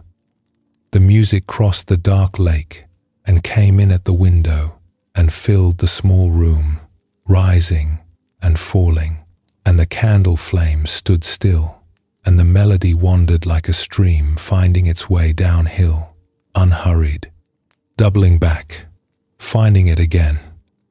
Somewhere in the second or third turning of the tune, the room stopped having two men in it who were listening to music, and for a while there was nothing else at all. The flute played a long time and stopped. The silence after it was enormous, the whole lake holding it. The traveler sat as though returning from somewhere, and it took him a while to find his voice, and when he finally spoke, it was low and amazed. "Something happened," he said. "While it played, I was gone. There was no me listening to music. There was only the music. No one was doing the hearing." He shook his head slowly. "And here is what I cannot understand. Nothing was missing. It was the fullest my life has felt in years, and I was not there for it. Should that not frighten me? Why does it feel like the opposite of fear? A man once crossed a whole country to ask the Buddha about what you just felt," the monk said. His name was Bahia. Bahia was a holy man of the western coast, honored in his own land, so revered that people brought him offerings as though he were already among the awakened. And one day, the scriptures say, the certainty came to him, plain as a bell in the chest, that for all his honors, he did not yet understand the one thing that mattered. The scriptures say he set out at once and crossed the breadth of the country with almost no rest. Such was his urgency, walking through territory after territory, wearing out the road, an old and revered man hurrying like a messenger. He came at last to the city where the Buddha was staying, went straight to the monastery without washing the dust from his feet, and found that the Buddha had already gone into the streets on his morning alms round. Bahia could not wait. He went into the streets and found him, walking bowl in hand among the houses, moving with unhurried steps through the morning crowd, and he made his way through the people and bowed down right there in the road, dusty as he was, and asked for the teaching. The Buddha said this was hardly the time. He was on his alms round. Bahia asked again. "Life is uncertain," he said. "Yours or mine could end before another meeting. Teach me now." And he asked a third time, and the Buddha, seeing the ripeness of the man kneeling in front of him, a whole life search arrived at its last morning of searching, stopped in the road and gave him the whole path in a handful of sentences. "Train yourself thus," the Buddha told him. "In the seen, let there be only the seen. In the heard, only the heard. In the sensed, only the sensed. In the known, only the known. When for you there is only the seen in the seen, only the heard in the heard, then you will not be there. And when you are not there, you will be neither here, nor beyond, nor between. This, just this, is the end of suffering." The street did not pause for it. Carts went by, and vendors called their wares, and the morning went on being a morning. In the seen, only the seen. In the heard, only the heard. no seer added behind the seeing, no hearer stationed behind the sound. The scriptures say Bahia's understanding was immediate and complete, right there in the street, among the morning crowds and the cooking smoke, and that the Buddha later named him foremost among all his students in swiftness of understanding. The teaching that awakened him is among the shortest in all the discourses. The flute had given the traveler a taste of it, unasked, across the water. Only the heard. The traveler's amazement in the silence was the amazement of a man who has been told all his life that he is the constant center of his experience and has just caught experience running perfectly without him. The old teaching says his glimpse showed things exactly as they are. The sense of a someone, the felt center, the me to whom life is happening, arrives with identification and leaves with it, moment by moment. When the mind grasps an experience as mine, the someone flares up like a struck match. When the grasping rests, the someone rests with it, and hearing goes on hearing, and seeing goes on seeing, and nothing anywhere is missing. The self is an event in this description. A frequent event, a vivid event, and always a visitor, never the house.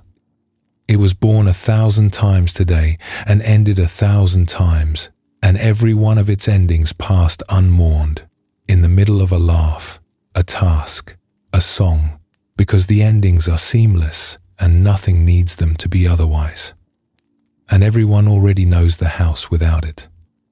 Absorbed in music, lost in work that goes well, laughing helplessly among friends, standing before a mountain or a newborn or a night sky, the resident is nowhere, and those are the moments a life keeps. People say, "I forgot myself entirely," and they say it with joy, and no one has ever come back from such a moment, reporting that something was lost. The evidence has been accumulating in every ordinary life all along. The fullest hours are the unowned ones. The owned hours are just as instructive from the other side. Sitting before a story on a screen, a person is carried up and down by every turn of someone else's invented troubles, heart racing for people who do not exist. The carrying happens through identification, the quiet signing of one's name to what is watched. And the same evening can hold both experiences. Caught by the story, there is a someone being thrown around by it. Resting back from the story, there is just a bright window, moving pictures, an easy seat, and the whole ride goes calm. Nothing on the screen changed. The signature was withdrawn. The traveler was quiet, turning it over. "Then where does the hearing live?"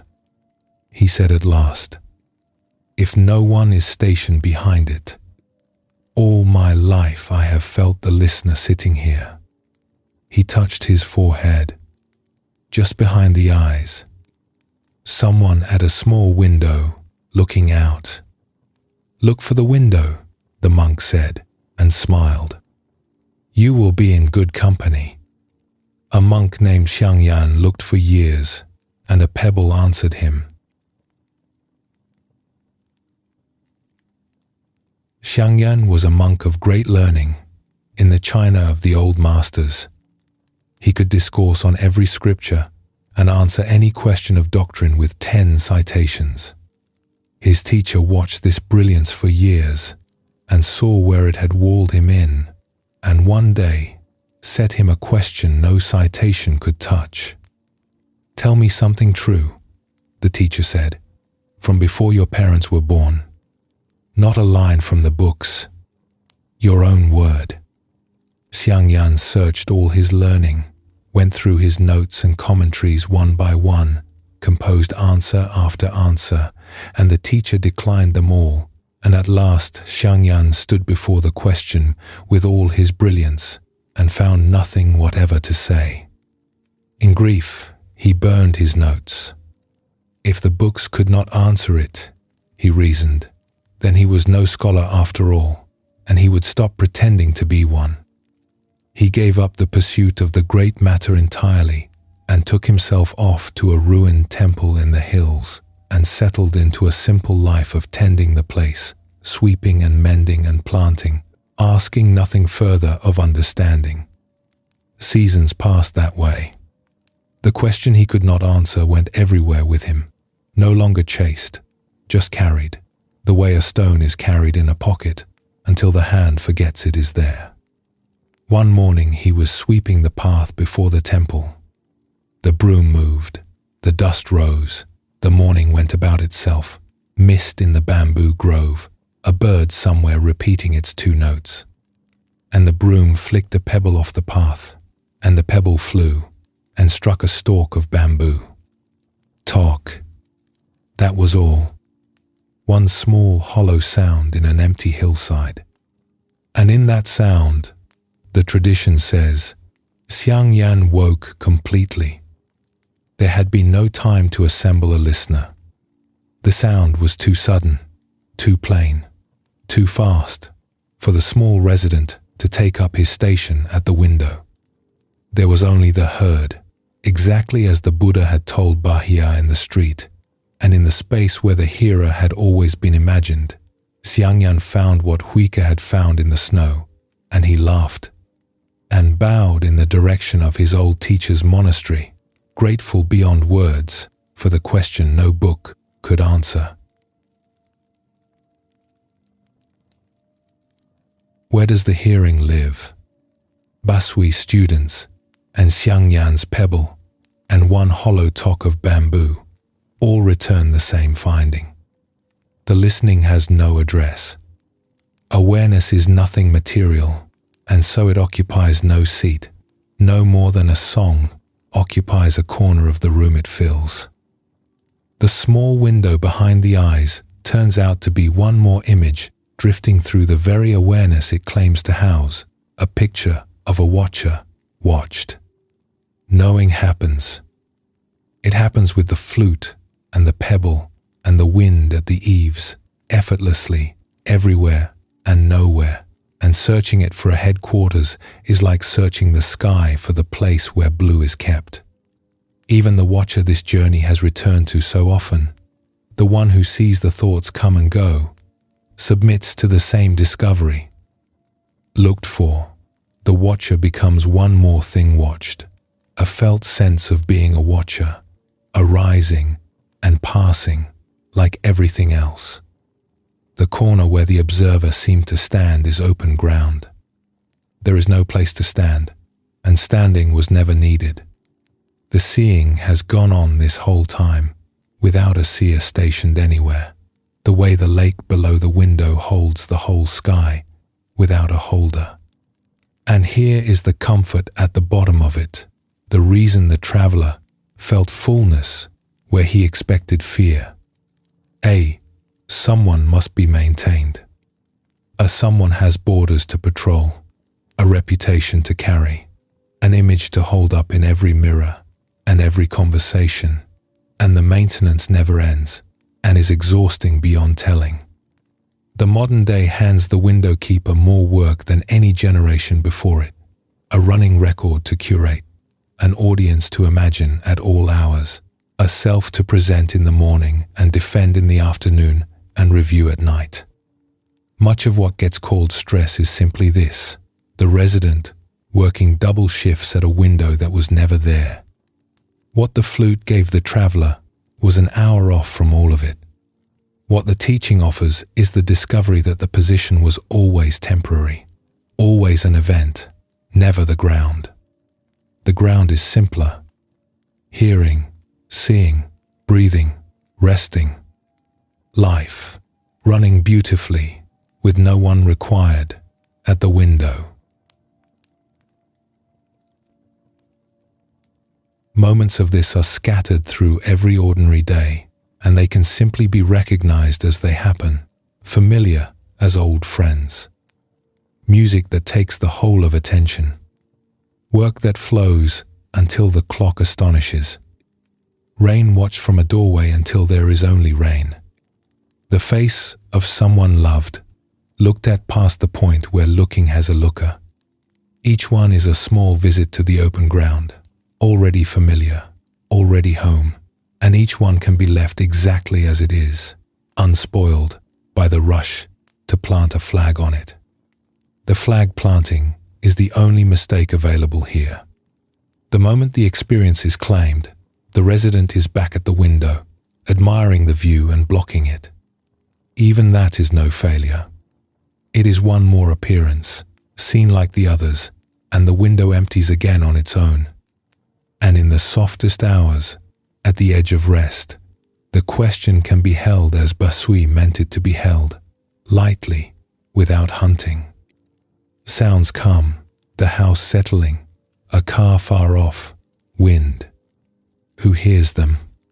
The looking finds no one at the window, and the sounds keep arriving anyway, received perfectly, and the not finding is restful in a way few things in this world are, because for as long as it lasts, there is no one who has to be anyone. The night stood at its stillest hour now, the deep balancing point where even the wind rests. The monk and the traveller sat together in it without a word, two men, or for long stretches of it just the room, the ember light, the sound of the lake touching the shore, hearing happening on its own in the open house. Far off, once, the flute player tried a few more notes and let them go, and the notes crossed the water and were received, and no one needed to be anyone for that to happen. Nothing was missing. Rest in that for a while. Let sounds come and go without a greeter, received the moment they arrive, released the moment they end. Let the breath rise and fall in the open house. When you are ready, and only then, we will walk the last of the road together.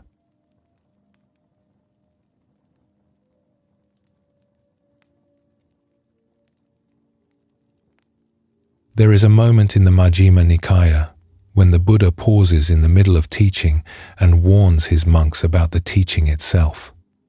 He had watched students turn his words into new possessions, new positions to defend, new weight in the pack. He had seen how a mind that lets go of everything else will happily hold on to the instructions for letting go and grip them with the same old grip. And he wanted none of it. What he offered instead is among the most generous instructions a teacher can give about his own words. Hold them lightly, he said in essence. They are tools, and tools are for using, and the day comes when a tool has done its work. Every tradition that has kept its heart remembers some version of this warning. The teachings are precious the way a key is precious, entirely because of the door. The darkness outside the window had begun, very faintly, to thin. It was still night, but a night that had started to remember morning. The traveller saw it, and something in him tightened, the first tightening in hours, and he sat with it a moment before he spoke, because by now he knew to look at such things before obeying them. Morning is coming, he said, and I must tell you that I find I am afraid. Everything you have given me is still warm in my hands, and I can feel it cooling already. I will walk down this mountain, and the road will be long, and by the second day, I will have lost half of it, and by the second month, who knows? All these stories, all these teachings, everything this night has given me. What happens when I forget them? The Buddha answered that fear directly, the monk said. He heard it more than once from his own students, earnest men who worried they would fail his words. He answered it with a raft. The Buddha was sitting with his monks one day, in the shade at the edge of a grove, when he set before them a picture and asked them to consider it with him. He taught this way often, building a scene in their minds slowly, letting them walk around inside it before he asked them anything. Suppose a man is traveling a long road, he said, and he comes to a great stretch of floodwater. The shore he stands on is dangerous and troubled. The far shore is safe and welcoming, and there is no bridge across the water, and no ferry anywhere, and no one to carry him over. So the man gathers what the land offers: grass, twigs, branches, vines. He binds them into a raft, working with care, testing the bindings, adding where it is weak and trimming where it is heavy, an honest afternoon's labor. And then, laying his chest upon it and paddling with his hands and feet, he crosses the great water, slowly, with real effort, and arrives at last, wet and safe, on the far shore. And then, the Buddha said, suppose this thought comes to the man. This raft has been of great help to me. It carried me over the flood. Suppose I hoist it onto my head and carry it with me wherever I walk for the rest of my days. The Buddha looked at his monks. Tell me, he asked, carrying it so, would the man be doing what should be done with that raft? No, venerable sir, the monks answered. And what should be done? Having crossed over, the Buddha said, the man might think, this raft has been of great help to me. Let me set it down on the shore, or let it drift out on the water, and walk on unburdened. Doing so, he would be doing with the raft what should be done. So it is, the Buddha told them, with everything I have taught you. The teaching is like a raft. It is for crossing over. It is not for holding on to. The teaching is for crossing over. Even the teaching. The Buddha said this of his own words, which makes it among the most trustworthy sentences he ever spoke, because no one selling something says it of their merchandise. A teacher who tells his students how to be done with him has no interest anywhere but their freedom, and every word he says afterward can be trusted as far as that sentence can, which is all the way. The traveler's fear reverses in the light of the raft. He is afraid of setting the teachings down through forgetfulness, and the Buddha describes setting them down as the teaching's own completion. Because what the raft accomplishes is not carried in the raft. It is carried in the crossing. The man on the far shore who leaves his raft at the waterline has lost nothing at all. The water is behind him. The crossing stays crossed. He could forget every knot he tied, forget the grass and the vines and the very idea of rafts, and he would still be standing on the safe shore, because arriving is a different thing from remembering how one arrived. What the words of a teaching build in a person is like that. The stories heard on any journey do their work in the hearing, the way food does its work in the eating. Nobody remembers most of the meals of their life, and every one of them became bone and breath. A story about an empty boat sinks below memory and turns into a half-second of patience in traffic 10 years later, with no citation attached. The forgetting is safe. The crossing stays crossed. Everyone carries proof of this already. Somewhere in most lives there was a grandmother, a teacher, an old friend, whose sayings shaped everything, and the sayings themselves are mostly gone. What remains is the shape. A way of setting down a cup, a patience with children, an instinct for when to say nothing. The words did their crossing decades ago and drifted off downstream, and the person they carried over walks the far shore daily without a single quotation in hand. No one calls that loss. It is how words are meant to end. There is even a quiet danger in the not forgetting, and the Buddha named it plainly. A raft on the head is one more burden, and a mind full of hoarded teachings can become one more full mind. The teachings themselves become things to hold, to be proud of, to defend against other people's rafts. The pack grows heavy with keys, and the doors they opened are all behind, standing open. The traveler took this in slowly. Then let me ask the last question I have, he said. If the teachings are rafts, and even they are set down, what are they pointing to all along? What remains when the words go? The monk looked out at the graying window for a while. There was a master in China called Hu Neng, he said. He never learned to read. And a nun who had read everything asked him your exact question. Hu Neng is honored as the 6th great patriarch of Zen in China, and he began as far from honor as a man could begin. He was a woodcutter, poor and unlettered, selling firewood in the market to feed his widowed mother. One day, delivering wood, he passed a man reciting a scripture aloud, and a single line of it reached him in the street and opened something in him on the spot, completely. He had no learning to receive it with, and it needed none. Everything that followed in his long life followed from that overheard line. He became one of the most revered teachers in the whole history of the tradition, patriarch to a lineage that continues to this day, and he never did learn to read.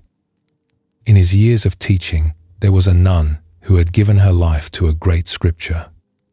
She had studied it since girlhood, chanted it through 10,000 mornings, copied it out by hand, carried it with her from temple to temple, and knew whole chapters as well as she knew her own breathing. Hearing of the unlettered master's insight, she came to him with the book in her arms, half in hope and half, perhaps, in test, and read passages of it aloud, and asked him about their meaning. And his answers went to the heart of it again and again, easily, past everything the commentaries had told her, the way a man who has stood on a mountain answers questions about the view. Finally, she put the question that had been growing in her all along. She asked it with respect, and with a lifetime of labor standing behind it. "You cannot read a single word of this text," she said. "I have given my whole life to its letters. How can you understand its truth?" Hu Neng's answer has been repeated for over 1,000 years. "Truth has nothing to do with words," he said. "Truth can be likened to the bright moon in the sky. Words can be likened to a finger. The finger can point to the moon's place. But the finger is not the moon. And to look at the moon, it is not necessary to have a finger at all." The nun stood with her scripture in her hands, the book she had carried for decades, and understood that she had spent her life studying the finger. Nothing in her decades was wasted. The finger had pointed truly all along, and her devotion to it had kept her facing the right part of the sky. The tradition says she bowed to the woodcutter, and that her study was different afterward, and lighter, because the book had become what it had always been, a pointing, and the moon it pointed to had been above her every night of her life. Every teaching of this whole journey has been a finger. The uninvited guests, the empty boat, the 2 chests, the muddy water, the still pool, the raft itself. Every story, every quoted verse, every word any teacher has ever spoken, in any tradition, in any age. Fingers, all of them, of different shapes, raised in different centuries, pointing. Some point plainly and some point beautifully, and the beautiful ones run the greater risk, because a beautiful finger invites admiration, and admiration looks at fingers. And the moon is not far away. The moon is a person's own mind, their own immediate life, this breath, this hearing, this ordinary moment before any word arrives to describe it. That is what every finger has been pointing at, from the first story of this journey to the last. The Brahmin's unaccepted gift pointed here. Mara's collapsing disguises pointed here. The empty boat, the snow outside the cave, the pebble against the bamboo, all of it pointing at the very thing hearing these words, resting in this bed, closer than close. Nothing pointed to in this whole journey has ever been out of reach, even once, because the pointing was always toward the one place no one can leave. This is why the old teachers never worried about the differences between traditions, and why arguments between schools amused more than troubled them. One finger points from the east and another from the west, and travelers who cling to the fingers fall to quarreling about which is the true finger. The moon takes no side. An old Tibetan text, the Book of the Great Liberation, says of what the fingers point to, that it is, and yet it is no thing at all. No thing that can be carried, compared, or lost on the walk down any mountain. There is a modern form of the nun's book, and most seekers carry it. The shelf of unfinished wisdom, the saved teachings, the folded pages, the recordings kept for the right moment, the growing library of fingers, collected with real love and carried with real weight. Nothing in it is wrong, any more than her scripture was wrong, and the raft's instruction reaches all of it. The collection was for crossing. The pages that carried, carried. The rest can rest on the shore without a single apology, because the moon owes nothing to any library and shines whole on people who own no books at all. Whichever finger helps, the tradition says, use it with gratitude.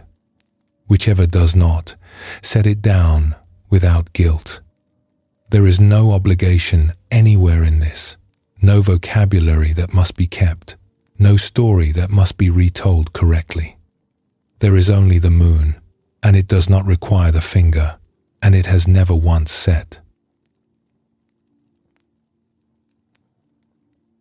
So the fear of forgetting can itself be set down at the waterline with the rest.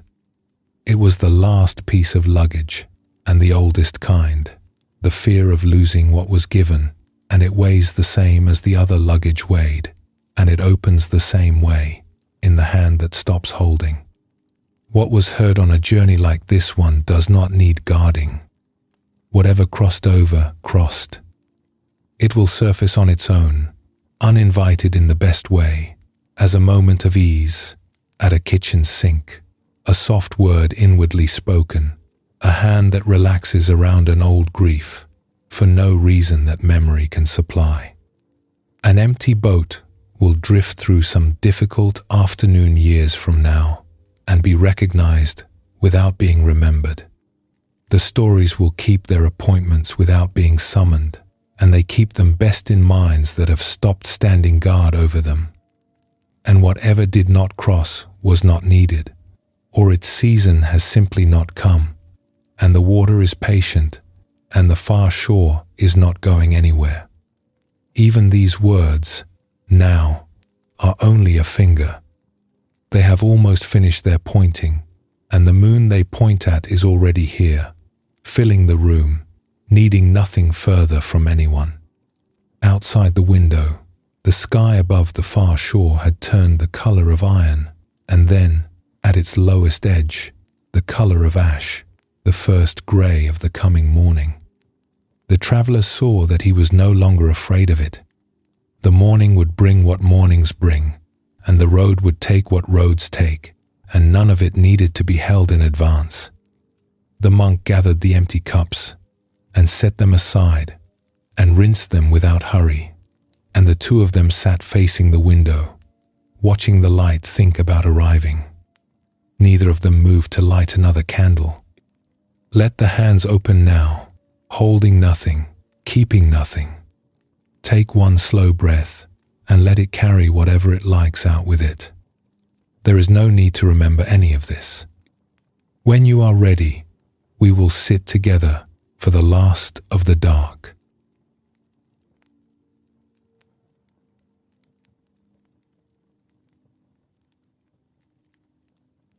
The room above the lake was grey now, the deep grey that comes before colour, when the water and the sky and the mountains are all one unpainted thing, waiting.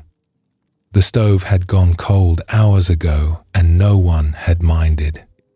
The teapot stood empty between the two men, its work long finished. Outside, the mist lay on the lake in wide, slow bands, and nothing in the world seemed to be moving, and everything in the world was. The monk had not spoken in a long time. Through the deep hours he had grown quieter and quieter, his teachings shorter, his silences longer, a river widening as it nears the sea. When he finally spoke, his voice was low, and he went slowly, with rests between the sentences, as a man speaks when the words are the last ones needed. "I will tell you the end of the teaching," he said. "You have earned it by listening all this way, though it was never a thing that could be withheld. It is very short. When the mind is truly still, there is no Buddhism in it. There is no Hinduism in it, no Zen, no schools, no masters, no words of any teacher. All the names stay outside, with the sandals. What remains is what the names were always about. This breath, this hearing, this arising and passing, soft as breath on a window. And in that stillness, no one differs from anyone. When you are silent, and I am silent, and a farmer in a far country is silent, and a woman on the other side of the world lies, resting in the early dark, silent, we are not having four experiences. The same life is flowing in all of us, arising and passing, arising and passing. Silence is the one country everyone is from. Every quarrel between the schools is a quarrel between roads, and every road walked to its end arrives in the same place, and in that place there are no roads. You climb this mountain to learn something. Learn this last. Everything I have told you through this night, every story, every master, every verse, was spoken to bring you to the edge of what needs no telling. We are at the edge now. The rest is not mine to say, because it cannot be said. It can only be sat in. He said nothing further. The grey light strengthened by degrees, patient as water. They sat together without words, and there was nothing unfinished in the silence. It was a full silence, an inhabited one.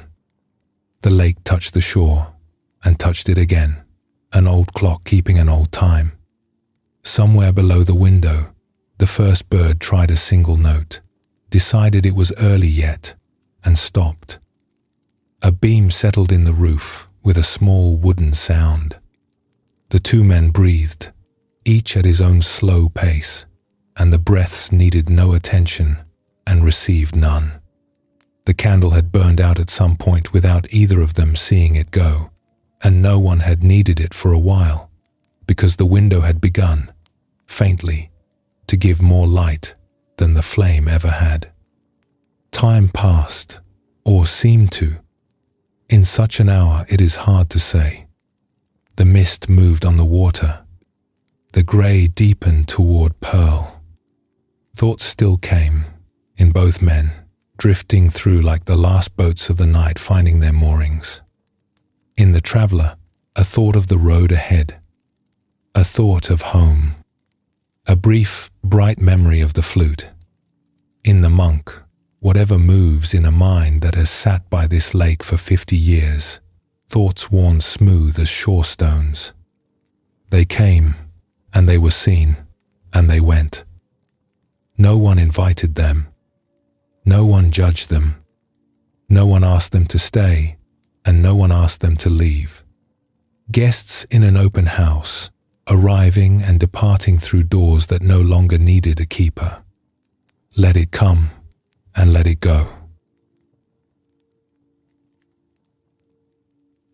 After a long while, the monk stirred and asked one question, so softly it hardly disturbed the room. "You came here to make your mind stop. Do you still wish me to teach you that?" The traveler was quiet. He looked inside for the wish, the burning thing he had carried up the mountain, the question that had driven him for years and worn out his shoulders and brought him at last to this door in the dark.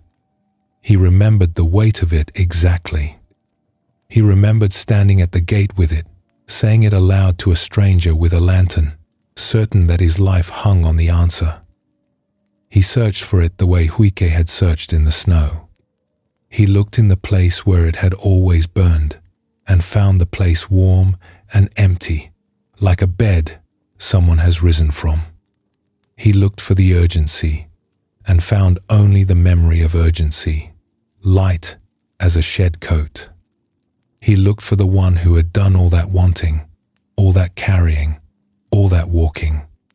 "I cannot find it," he said at last, and there was wonder in his voice and the beginning of a laugh. "I cannot find the question, and I cannot find the one who was asking it." The old monk smiled and said nothing, because there was nothing that needed saying, and the two of them sat in the grey light with the question gone, and the mind that was to be stopped went on softly arising and passing, harming no one, belonging to no one, like rain on a lake. That is how the search ends when it ends. It ends as a fist ends when the hand opens. Nothing is destroyed, and nothing is added, and the fingers that made the fist are all still there, doing what fingers do, and the gripping is simply over. The traveler had wanted a mind with no weather in it. What he received was a sky. The light came up slowly over the far mountains. First the sky above them turned from ash to pearl. Then the highest ridge took a thin line of silver and held it, and the line widened. The mist on the water began to move, unhurried, finding the shore in long, slow drifts.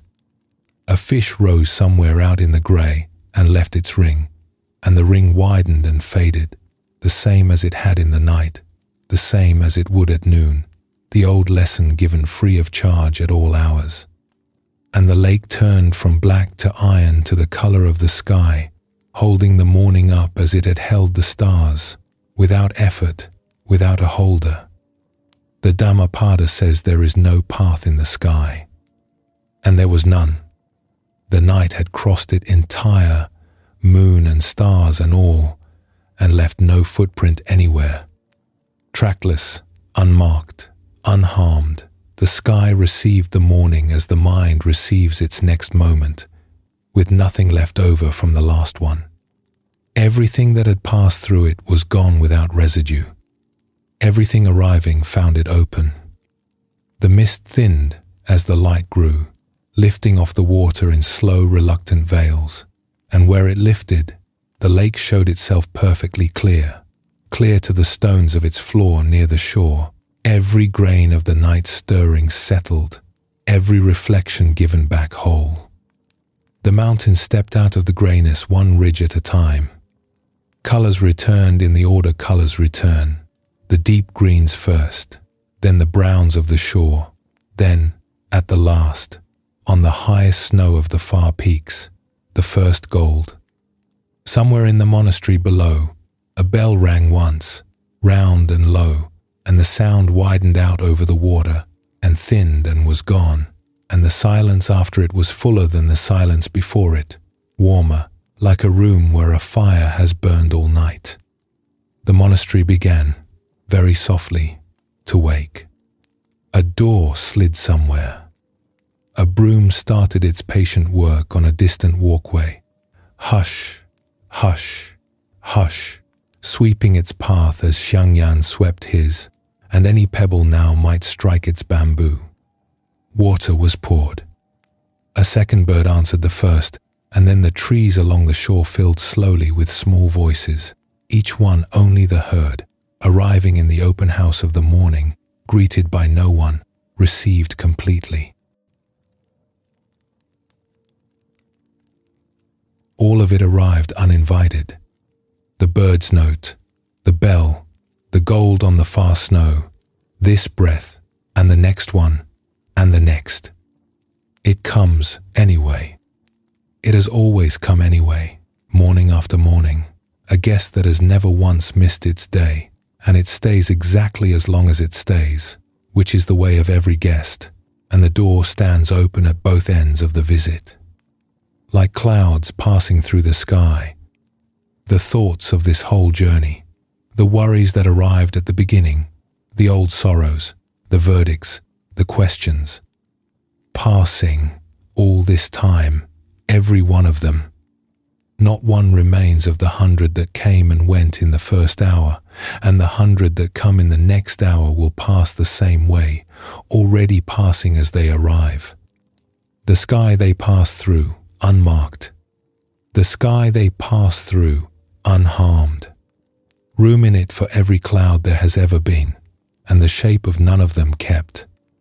Nothing needs to be held. The two chests are one shelf now, and the pages hang in the courtyard wind, all of them together, and no one can tell the treasured from the condemned, and no one is trying. The raft is at the waterline. The coat hangs by the door with the whole day in its pockets, and nothing falls out of a hanging coat. The water is clearing on its own. It has been clearing this whole while, grain by grain, in the stillness, as it always does when the stirring rests. By morning it is clear to the floor, and the small fish move over the sunken leaves, which were there all along, and the whole sky fits on its surface, with room to spare. And whatever was carried up the mountain has been set down where such things are set down, at the crossing, at the waterline, on the far bank where a young woman in silk was left hours ago by everyone except the one who kept carrying her. The road forward is emptier of luggage than the road behind, and the hands are free, and free hands are for the day's plain work and for opening. The winds will blow today, as they blow every day. Praise from one direction, blame from another, gain and loss trading places by afternoon. And the rock stands, as the rock has always stood, and the winds pass over it and go on down the valley. The lamp is lit now, and it stays lit. Whatever it shows in the days ahead, the old dust, the old gold, it shows in kindness, and the windows are open, and the air is moving through. The strings are tuned. Some days they will tighten, and the tightening will be heard, and heard will loosen. The music has never depended on perfect strings. The boats are out on the morning water, all of them, drifting on their errands, bumping and parting, and every seat in every one of them is empty, and the river is wide enough for all of it. Everything is already happening by itself. The breath, the mending, the settling, the eggs warm under the sitting, the light coming up over the mountains without anyone lifting it, and no one is required at the window. The hearing hears. The morning arrives and is received. The open house stands open, and life moves through its rooms, and nothing anywhere is missing.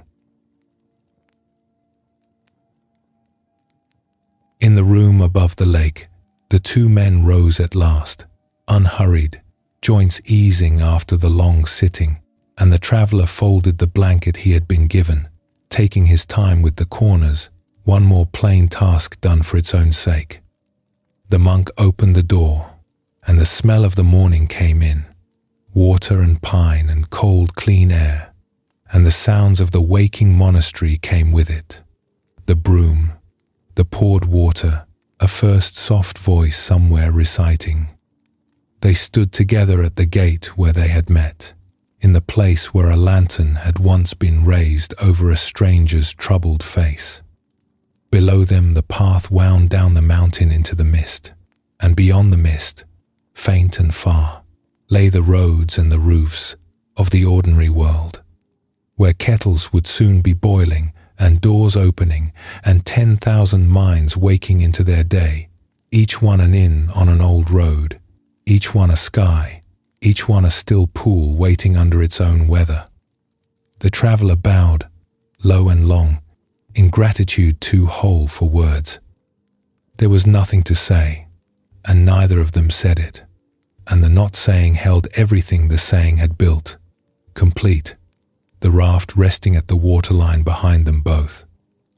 He went down the mountain slowly, in no hurry at all, and the mist received him, and his steps made almost no sound, and the walking walked itself, easy, unmanaged, the whole way down. Thoughts came with him, as thoughts do, drifting alongside like the last of the mist, and they were company now instead of cargo. Behind him the monastery stood in the strengthening light, and the lake lay still, and the old monk remained at the gate a while, watching the mist where his guest had gone, at ease, at rest, awaiting whatever the road brought next. Then he turned back through the gate and took up a broom and began to sweep the morning path. Hush, hush, hush. One more plain task in a world that grows itself. Let it come and let it go. Like clouds passing through the sky. Nothing to hold. Nothing to finish. Nothing missing anywhere. The water clearing by itself. The breath rising and falling, ancient at its work, needing no one. And beneath it all, under every name and every teaching and every wandering thought, under the monk sweeping his path, and the traveller descending his mountain, and every mind now resting anywhere in the wide world, the same silence, the one country everyone is from, older than the oldest teaching, nearer than the nearest word, holding you now the way the lake holds the sky, without effort, without end. Rest there. Rest, and let everything else arrive and depart as it pleases. Guests in an open house, boats on a wide water, weather in an endless sky, all of it welcome, none of it kept. Let it come, and let it go.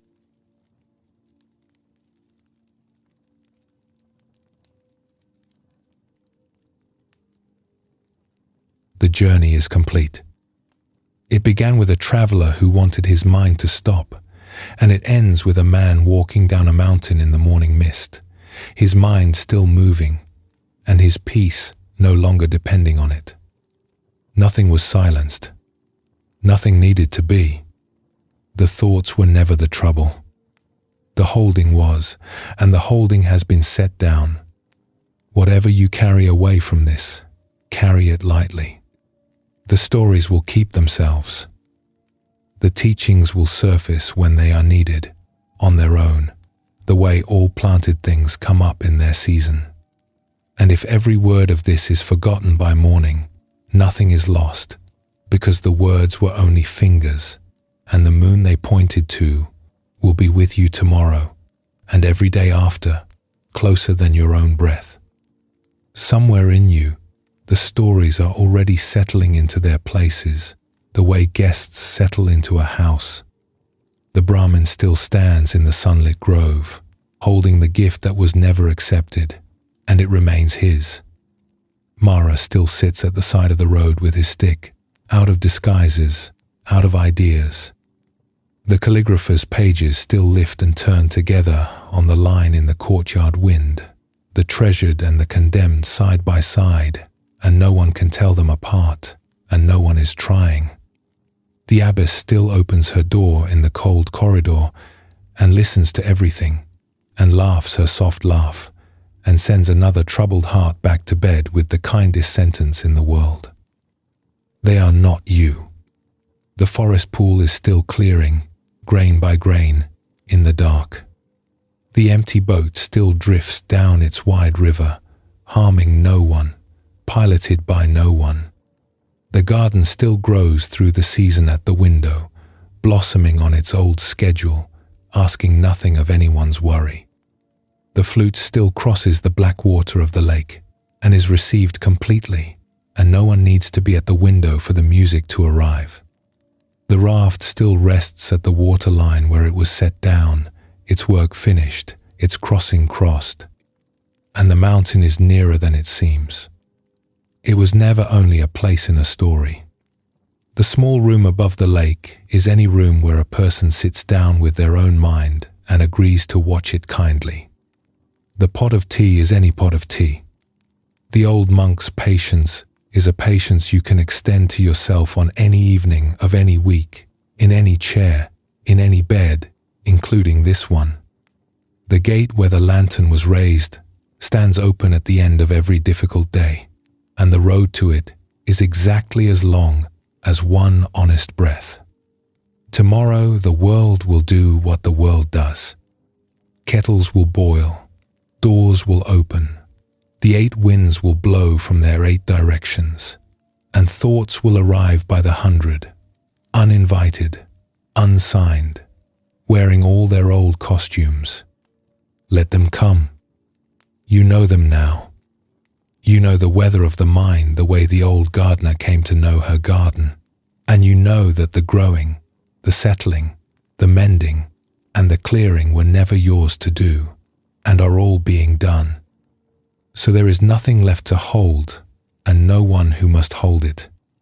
Only this breath, and the hearing of these words, and the rest that is already arriving on its own, the way everything real arrives. And whenever you wish to walk this path again, it will be here, unchanged. The monastery keeps no calendar. The monk is always at the gate with his lantern, and the tea is always warm, and the first story is always waiting to be told, because a road home never wears out from being traveled. May your thoughts come and go like clouds, owned by no one. May the water of your mind be left in peace and clear on its own. May you be kind to yourself when the lamp shows you dust, and remember that the light is good news. And may you rest now, deeply and without effort, in the silence beneath all names, the one country everyone is from. Thank you for walking this mountain path with us. Sleep well, and thank you for joining us here at Midnight Monk.